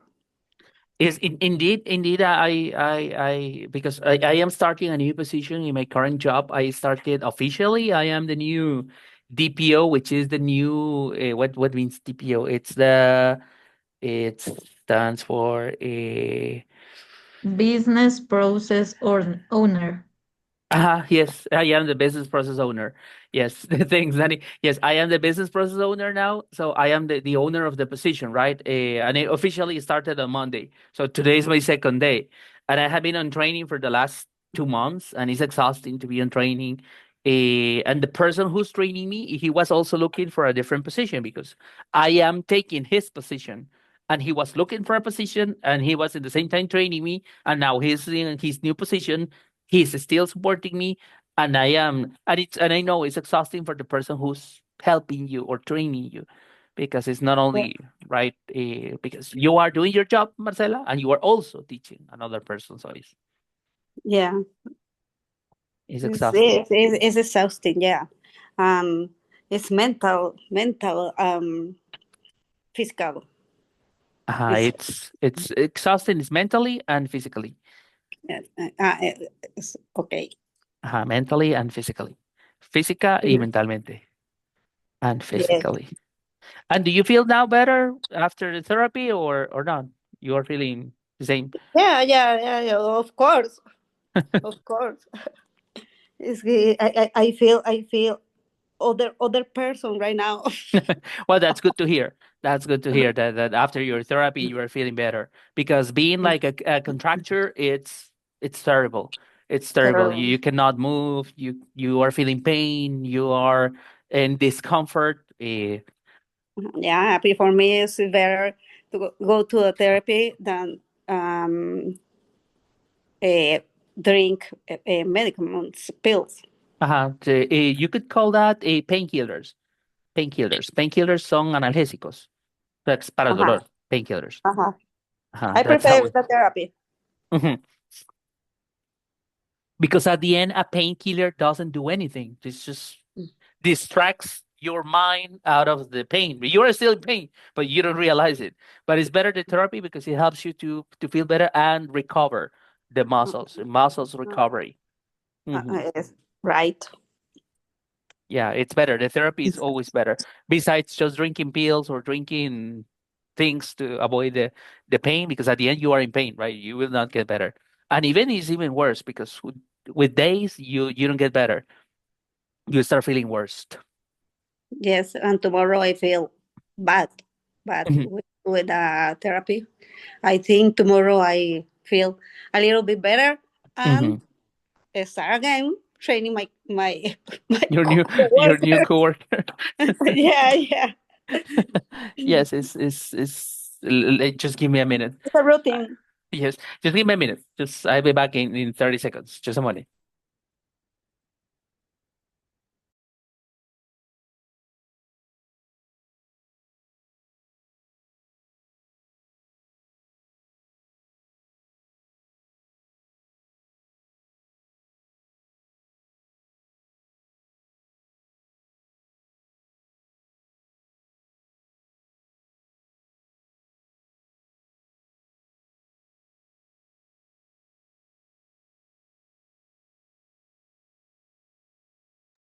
No, thank you very much. It's because my dogs, they were like not providing, but they were playing here just around. I had to close the door because they're a little messy.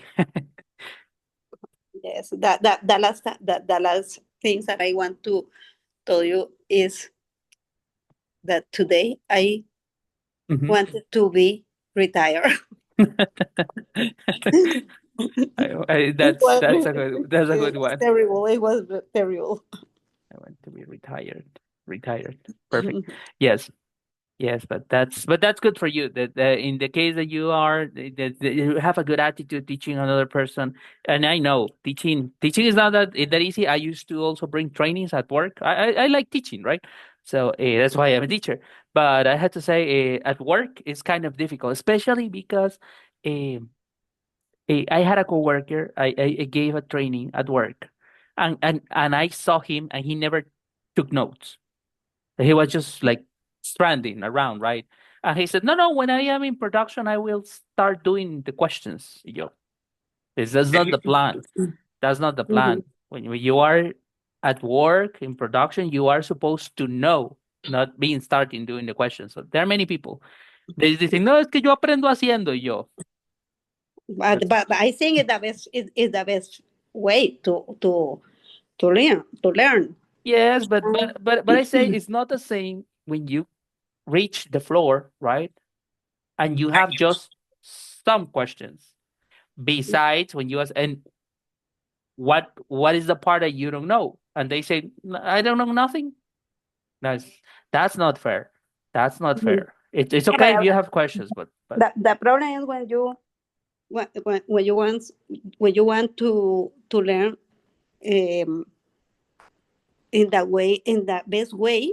mm-hmm, And for example, I told my coworker, I don't want that you only mm-hmm, uh, copy paste. mm-hmm, I think you think. mm-hmm. I want you think.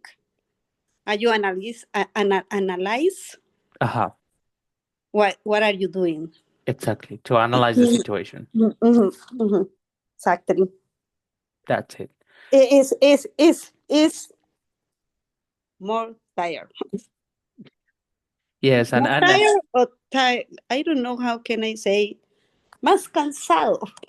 you could say it's because that depends. You could say it's tired, más cansado, or Mhm. in this case you could say it's more More tiring. tired. No, Okay. more tiring. In this case, it More applies more tiring, tiring. Okay. tiring, more tiring. Okay. Because and let me explain this. Thank you, Marcela. Let me show you, explain you this just a little fast. There are two different kinds of adjectives, right? In English, remember, we have two types of adjectives. We have adjectives that ends with ed and adjectives that ends with ing. We have two types. It's not the same that I say she's tired besides saying she's tiring. These are two different things in English, ed and ing. She's tired. I'm expressing with tired a feeling, un sentimiento, una emoción, o un estado de ánimo. But if I say she's tiring, I am giving you a characteristic. ¿Sí entienden la diferencia? Vamos a ver, She's tired. ¿Qué estoy diciendo? ¿Ella qué? está cansada. Está cansada, así se siente. Y si yo digo she's tiring, ella es ¿cómo? Es una Cansona, característica. como Ajá. cansona. Es cansona, No, exactamente. pero, but I want to say that Ajá. es más cansado. Ajá. Entonces es cansado de que te hace sentir cansado. Entonces Ajá. por eso decimos it's more tiring. O sea, de que Ok. es más cansado o cansante. O sea, me hace sentir más cansado. It's Ah, more ok. tiring. Ajá, Ok. tiring. You, Y yo puedo decir I am more tired. Estoy más cansada. Así es como se siente. Yo estoy más cansada.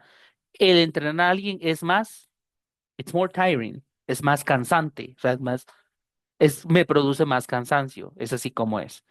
It is more tiring. So I'm more tired. ¿Ves la diferencia? O sea, la situación es más cansante y yo me siento más cansado. Así es como es, así es como me siento. ok, un poquillo complicado, pero está bien. Yes. It's because sometimes I try to translate, Ajá. and, Ajá. like in Spanish. Exactly. When we speak and we translate, we tend to switch, and that's a common mistake, and that's why that's something that I want you to avoid, all of you. Then that's something that I have noticed and something that I had told you before, that you mezclan palabras, sujetos con adverbios, con adjetivos, con verbos, y hacen una mezcla. Yo entiendo, pero está mezclando, están usando un adverbio como un sujeto, o un adverbio como un adjetivo, o un verbo como un sujeto. So, and it's important to use the words in the correct category, right? Para vos suena rarísimo. Yes, it sounds weird, but this is just a lack of vocabulary. Just practicing and reading and doing stuff. That's the best. That's the best way how we can improve that part. But thank you, Marcela. Let me ask Eduardo. Have you ever had to coordinate a group of people, or being in charge of a group of people, or being part of a team? How has it been, this experience for you?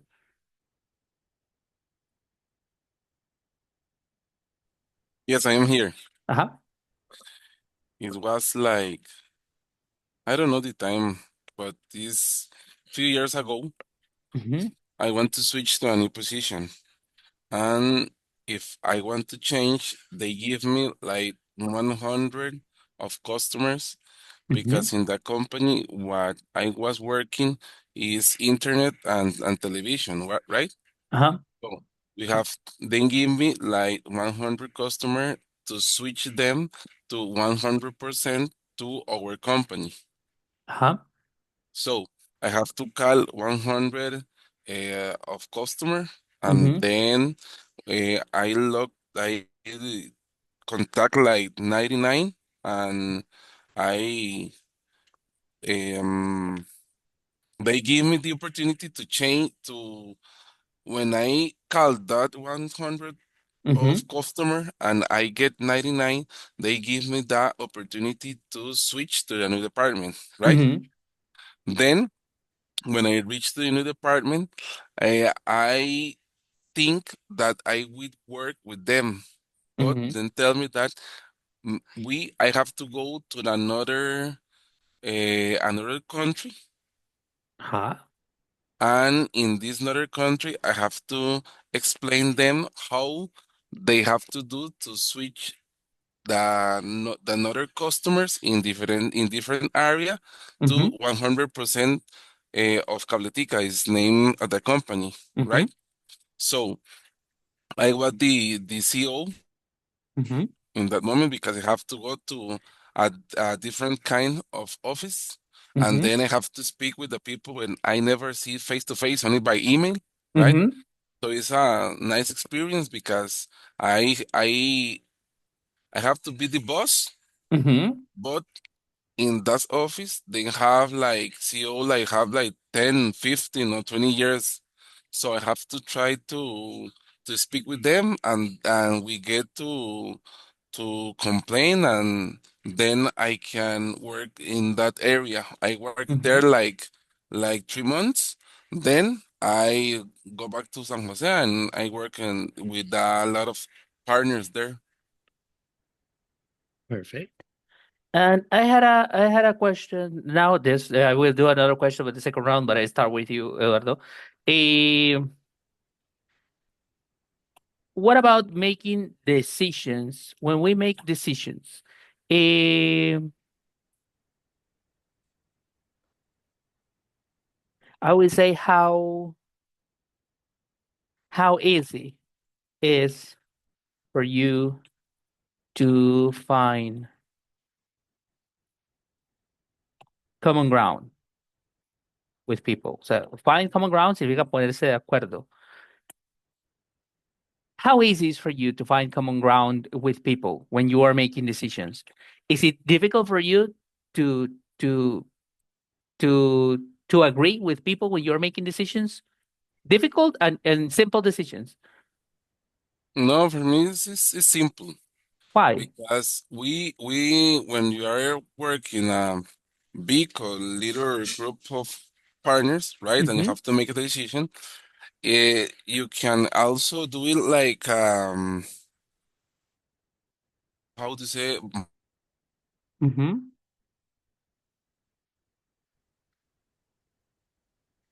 Uh-huh.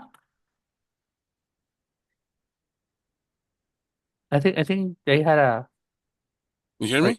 uh-huh, I hear you I'm now. back. Uh-huh. Like, oh, I can to say votación. I don't remember. You could say this is how do you say votación? This is a two a pool. A A pool. pool. Ajá, hacemos como una piscina. That's how you say it, a pool. Yes, Ajá. we make a pool, Mm-hmm. and everybody have to take one of the two opportunities, I can Mm-hmm. say, and then it's easy. Or I know that in every place someone have a better Mm-hmm. or better ideas. So what we try to do is to everybody tell something, and then we can mix it and then go ahead with the decision.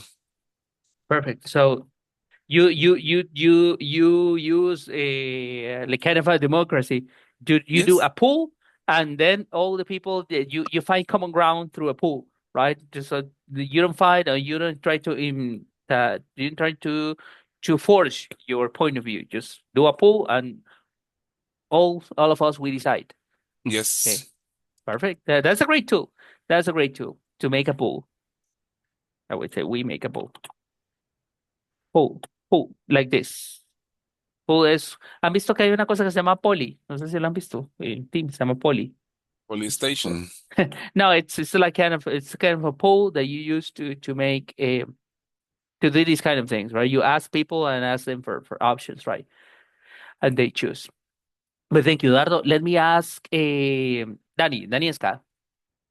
What about when you're making decisions in your life with people, when you're trying to find common ground? Is it easy for you to find common ground with people? And when you need to make decisions, what tools do you use? I'm too much based on data. Uh-huh. I analyze, uh, I give some information, I think, Mm-hmm. and explain how it's that solution works and why Uh-huh. I do the decision. But that's right. You're based on data. So you just present the data. You say, okay, this is what we're gonna do because this is what is happening. Yes. Okay, that's great. That's great. Uh, Uh-huh. For example, I'm working on a warehouse and Uh-huh. we always have to organization, organize items and that. And maybe we have problem with space because the space is it's not infinite. Uh-huh. And in this precise moment, we have to Organize. organize Mm-hmm. some kind of product. And to organize, I use the the I don't know how to say in English. Uh-huh. What do you want to say? Average use, maybe. The average use. Ajá, como el uso Yes. promedio. Yes. Ajá. En Spanish is salidas promedio. Salidas promedio. You could say the average outs. Could say the average outs. Outs es Okay. salidas. Ujú. Yes, and I base on that Mm-hmm. and comparing with the current inventory with average outs and transform to boxes because the inventory went in boxes Mm-hmm. and we need to make a decision like how we need to do in picking and how we need to put in a pallet Mm-hmm. and rack in the upper, I think. Mm-hmm. But Yeah. Yes. that's pretty good, the approach and what you said. I when you are making decisions, I am based on data. So and you make the decisions and you explain why the decision made is the one based on data. Perfect. So that's a good way also to make decisions, right? When you're making decisions, you just based on data and that's it, right? You don't rely on your personal opinion. These are facts only. Hechos. Yes. Facts and data. That's it. Straightforward. That's pretty good. Thank you, Danny. Let me ask, Miguel. Miguel, how easy is for you to make decisions or to find common ground with people, depending on what you do, right? Or the way how Hard do to you say. convince people? Uh-huh. Well, right now, thanks to God, I don't have to try to convince anybody. Uh-huh. Only I have to achieve the customer's pace very quick because I work in collection, but Uh-huh. and it's normally to argument they have they But a have question, to. don't you do payment agreements with customers or not? Sometimes, but it's not that necessary. In my case, the customers are really good to pay, Mm-hmm. and maybe couple a couple of customers are really a little bit hard to pay, but I do some agreements with them. It's easy to me because I use some arguments that we are helping them with their things. We're giving the products, and Mm-hmm. they have to to what's the word? They have to achieve or the agreement. Mm-hmm. uh, So if they have to pay in some kind of lapse of time, they have to do it. So I really I don't really find hard to find a common ground with the customers. I think it's a little bit more complicated, depending of the kind of relationship you have. Mm-hmm. Because when I was the team leader of the sales department, it was a little bit more hard because the co-workers Mm-hmm. maybe have other ideas about something. I remember we did every week a lottery Mm-hmm. to choose somebody who I have to assign an Mm-hmm. extra workload, but that extra workload helped me, was useful to the sales agent because help him to achieve the sales goals. Mm-hmm. Because this extra workload was give him the opportunity to to To sell to more. to take more clients. So Mm-hmm. that was something that yes was a little bit more hard for because was more work, but in the same time it was useful to him, to the person that I choose. Mm-hmm. So for avoid any kind of conflict in the team, we make it with a lottery because it was lucky who designed who people will to take that extra workload and have this extra sales. Mm-hmm. Uh, And so this is a good tool, so they cannot blame. Es que él favorece, right? There was you have some kind of like preference to someone. You yeah, just leave it to the luck. That's yeah it. when somebody is a leader, have to show I don't know which is the word you're looking for impartial. We Uh-huh. have to look impartial and trying to give to the team the confidence Mm-hmm. in our leadership. So that's what that was what I tried when I choose that kind of method to give this extra load. Uh, Mm-hmm. and well, yeah, because for this, I think it depends the way you could agreement with somebody. It depends the people. You have to find a way to do it because I really think it's always a better way to agreement with somebody if you think about how the other person think what are the arguments against whatever you want to do. So you could use any kind of tool to help you make it the other person accept you whatever you want to do. In this case, the idea of Rowie about the poll it's a good idea because you are showing to the group you are taking on the others' opinions, the all other opinions, And and especially because all they feel that they have the same opportunity, right? That exactly, you're not having, as I had said, a preferences, and also that you are being transparent. and yes, exactly. So I think it's easy for anybody if you try. If you only want to be, I don't know, a leader who I don't know totalitarian or something like a dictator. If you want a dictator, well, you don't want to find a way to find common ground with somebody. You only want to do whatever you want, and you will give orders, and the other person, and you don't care about how the other person feels. But if you want it, I think to anybody it could be easy to agreement with others. That's right.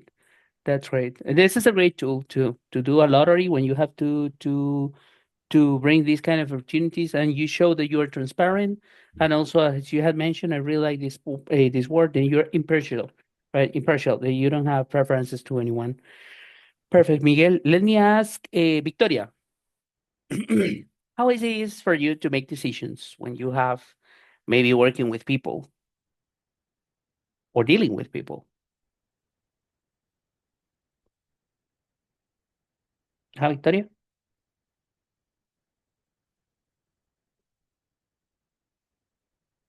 Victoria, yes, I see you now. Sorry, I read when. Okay, by me is I don't have problem. By me it's really easy because I hope I have a good dialogue with my colleagues. So no, it's complicated. It's important in my case to robustness, the Mm-hmm. confidence between us. It is important Mm-hmm. in a team. In a team. Mm-hmm. If we have any problem, also it's necessary to reshape reshape the ideas, reshape the project maybe, or Mm-hmm. reshape the structures. It's Mm-hmm. important to, yeah. But the dialogue, the speech between us, I think is really important to strengthen the confidence. Mm-hmm. And the dialogue. That's how Yeah, you. yeah. Mm-hmm. Yes, and also as you had mentioned, is strength, the confidence between people. The confidence is confianza. The confidence Mhm. between people. Perfect. Perfect. Yep, and that's true, right? To have an open dialogue and explain to people what you want and listen to people and be empathic also. That's something that we can do. Empathic. To be empathic with others is there's a good way also to find common ground to make decisions. That's great. Yeah. Thank you, Victoria. Let me ask Ariana,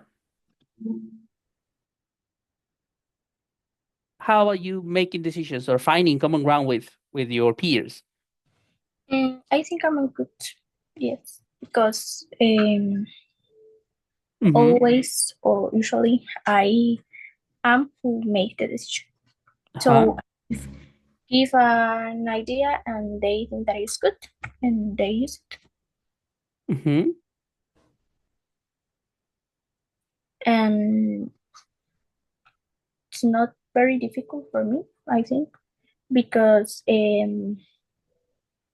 maybe for things like an groupal decision, Uh-huh. I take all the decisions of the group, right? We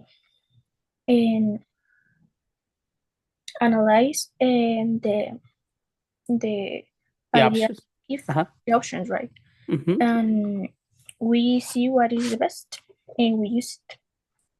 And it happens, Unfortunately, when we are in a team that the people it's apathic, right? Apatica, right? And they don't want to participate, or they say, okay, do whatever you want, and you have forced to take the lead. Yes, sometimes but you just do.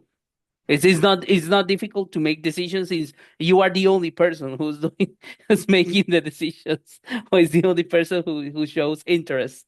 Yes, and it happens. It happens. And I don't want to make you feel bad, but in college is almost the same. It's almost the same. It's difficult. It's difficult when you have college classmates, and it's the same. Okay, you have a project and and you are inspired and you want to do this and this, and they say, okay, do it.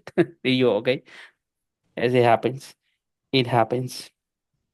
But thank you, Ari. Let me ask, Marcela.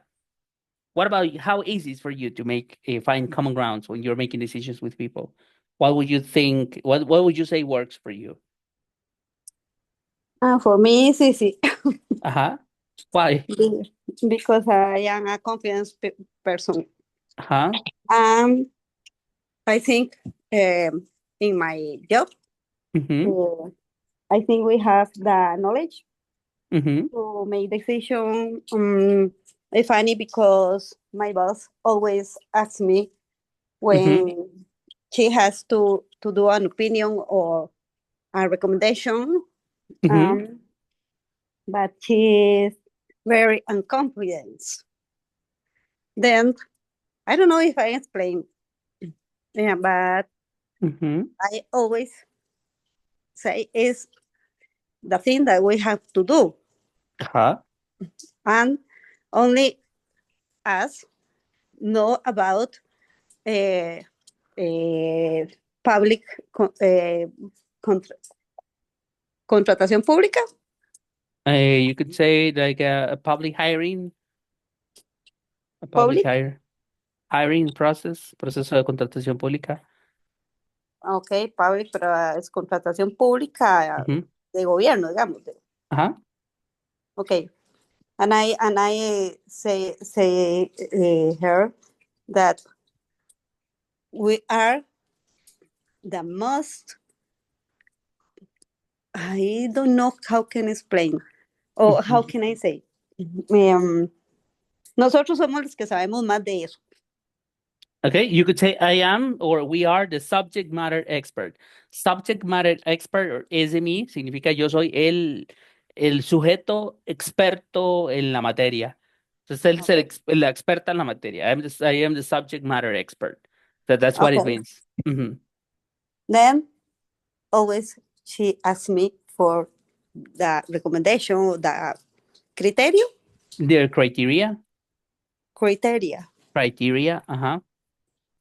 that we have to do, or we have to give. I don't Mhm. know what is the best word that I have to use. But you would say that your supervisor or your boss trust in your she trusts in your advice. You could say she trusts in my advice and my Okay. criteria. Yeah. You could say since I am a confident person. Confident significa una persona confiable. Okay. Ujú. Okay, confía en lo que estoy diciendo. She trusts in my advice. Ella confía en mi consejo y mi criterio. Since, o sea, debido a, I am a confident person. O sea, es una persona confiable. Confiable. Es una persona en la que se puede confiar. A confident person. That's what Okay. it means, a confident person. Ujú. But confidence is a word that you can use in all situations. Confidence with people, confidence with acts, confidence with the subject that you do. Yes, but confident is an adjective. Let me show you. Confident, confident es un adjetivo que significa que es confiable. Confident. O sea que, por ejemplo, no sé, un Toyota, es a confident car. Usted puede confiar en él, porque es un carro bueno, o sea, que hace lo que promete. Right? That's a confident. And confidence is a noun. ¿Cuál es la diferencia? Confidence es un sujeto.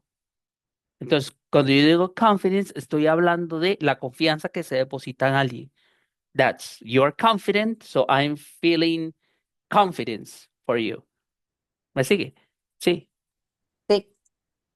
eso pasa mucho. Hay palabras en inglés, que era lo que te comentaba, que algunos son adjetivos, otros son sujetos, otros son verbos, este, y así sucesivamente. Se parecen, pero cuando los usamos en contexto hay que usarlos correctamente. So you could say, I am a confident person. O sea, usted es una persona confiable.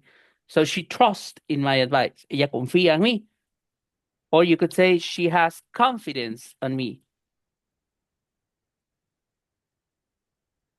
Okay. She has confidence on me. Ella tiene esta confianza sobre mí. Confidence. Because she is insured. Is You could say because she is unsure. unsure. She's unsure. And it happens. I used to have, we used to, unfortunately, sometimes it happens when we say that there is the boss and then there is the people who knows, right? It happened to me. I had my supervisor, and then we were the people who knew how to do the job, right? And sometimes it's unfair, it's injusto, it's unfair, right? That you Because are the person who knows. she earn more. Yes, she has a higher salary than yours, right? But she doesn't know, or she's not sure about what she's doing. You're the subject matter expert, but it happens. It Yes, yeah. happens a lot, Yeah. especially when we are the people who have the experience or who have the knowledge, right? When we are the person who has the knowledge, it happens. It happens a lot. Yeah. But yep. Okay. But thank you, Marcela. Y eso sería, chiquillos, lo que teníamos por ahí. En realidad me gustó mucho empujarlos a usar palabras que no los escucho decir normalmente, pero es bueno oírlos hablar de cosas y usar adjetivos y palabras que los sacan de su zona de confort, que es mi consejo y de verdad lo voy a sostener hasta el último día. Eh, a veces tener vocabulario en inglés cuesta. No existe un folleto, un libro que diga, tome las 10.000 palabras que ocupa saber en inglés. Y aunque lo hubiera, porque sí hay libros así, este cuesta mucho porque los libros y las palabras vienen fuera de contexto. Entonces, mi recomendación siempre va a ser, consígase un libro en inglés que le guste, o una película que ya haya visto, algo, no sé, algo que le llame la atención y siéntese a leerlo, o tal vez un libro que ya haya leído en español, siéntese a leerlo, pero en inglés. Es más fácil porque usted ya conoce de qué va la historia. Y eso te ayuda un montón a mejorar su vocabulario. A mí me pasó, digamos, cuando estaba estudiando para ser profesor, hubo un año en que leí 14 libros en inglés y ya a partir de ahí yo ya no tuve más problemas de vocabulario. Ya, o sea, ya eso, ya eso fue agua pasada. Y toma tiempo. Leer 14 libros en un año es un libro al mes. Es normalmente lo que una persona debería leer. Pero en inglés obviamente te va a tomar más tiempo. O sea, mi primer libro me tomó 4 meses terminarlo, un montón, pero ya el segundo me tomó un mes y ya el tercero me tomó 3 semanas, porque usted va mejorando exponencialmente, es muy rápido. Entonces, mi recomendación, no se frustre, entonces a leer una página y tiene que leerla 10 veces porque no entendió nada, ese es el punto. Si usted empieza a leer un libro en inglés y usted se da cuenta que la primera página no entendió nada de lo que está leyendo, entonces usted puede ver qué tan grave es su problema de vocabulario. Usted dice, puña, sí, la verdad es que me falta un montón de vocabulario. Leí la página y de la mitad entendí la mitad. Entonces, significa que tenemos mucho vocabulario que formar. Cuando usted ya empieza a leer, usted lee y entiende lo que está leyendo, es porque tienes un buen vocabulario. Mi recomendación, no lea libros de época, no lea Orgullo y Prejuicio, Persuasión, Tiempos Difíciles, no lea Charles Dickens, no lea nada de eso. No lea ¿cuántos hasta 10.000 leguas de viaje submarino? Porque son libros muy difíciles, son libros viejos, muy viejos. Lea libros de por lo menos de unos 50 años para acá, libros más nuevos, no sé, 1984, no sé, La Naranja Mecánica, algo más contemporáneo, no sé, Harry Potter, alguna cosa más nueva. Todavía El Señor de los Anillos es un poquito viejo, este, porque el vocabulario es un poquillo más, y además que es un libro muy de fantasía y tiene un universo muy cerrado y tiene muy vocabulario muy propio de él. Entonces, para sentarse a leer El Señor de los Anillos, hay que sentarse a leerlo con un cuaderno, y apuntar nombres y fechas y un montón de cosas. Es muy complicado. Este, no se compre Silmarillion, no es un libro que le recomiendo, es un libro muy difícil de leer. Este, parece libros comunes, normales, alguna novela, alguna cosa que le guste, novelas románticas, cualquier cosa. No sé, Yo antes de ti y todos esos libros de ese tipo, Eat, Pray and Love, todo ese Commitment, todo ese tipo de libros ayudan un montón. Inclusive si le gustan libros de finanzas, ese tipo de cosas, también puede comprar ese tipo de libros. Lo que ocupa usted es leer y generar vocabulario. Tiene de aquí a final de año, tiene 6 meses, digamos, 7 meses para por lo menos Teacher, poder leer su libro. Sí. teacher, excuse me. Is there a list that have the words that we learn by heart? The pronunciation, the pronunciation one that you ask, I'm Mhm. looking for that. I'm looking for that. The pronunciation, the weird words to pronounce. Yep, I'm looking for that. Yep, I Okay. promise. I will send the list this week. Okay. Mhm. Okay. Thank Mhm. you. And that's it, guys. Thank you very much for today's class. Please do the exercises on the platform, and it's gonna see us next Tuesday. Bye. Thank you. Good night. Bye.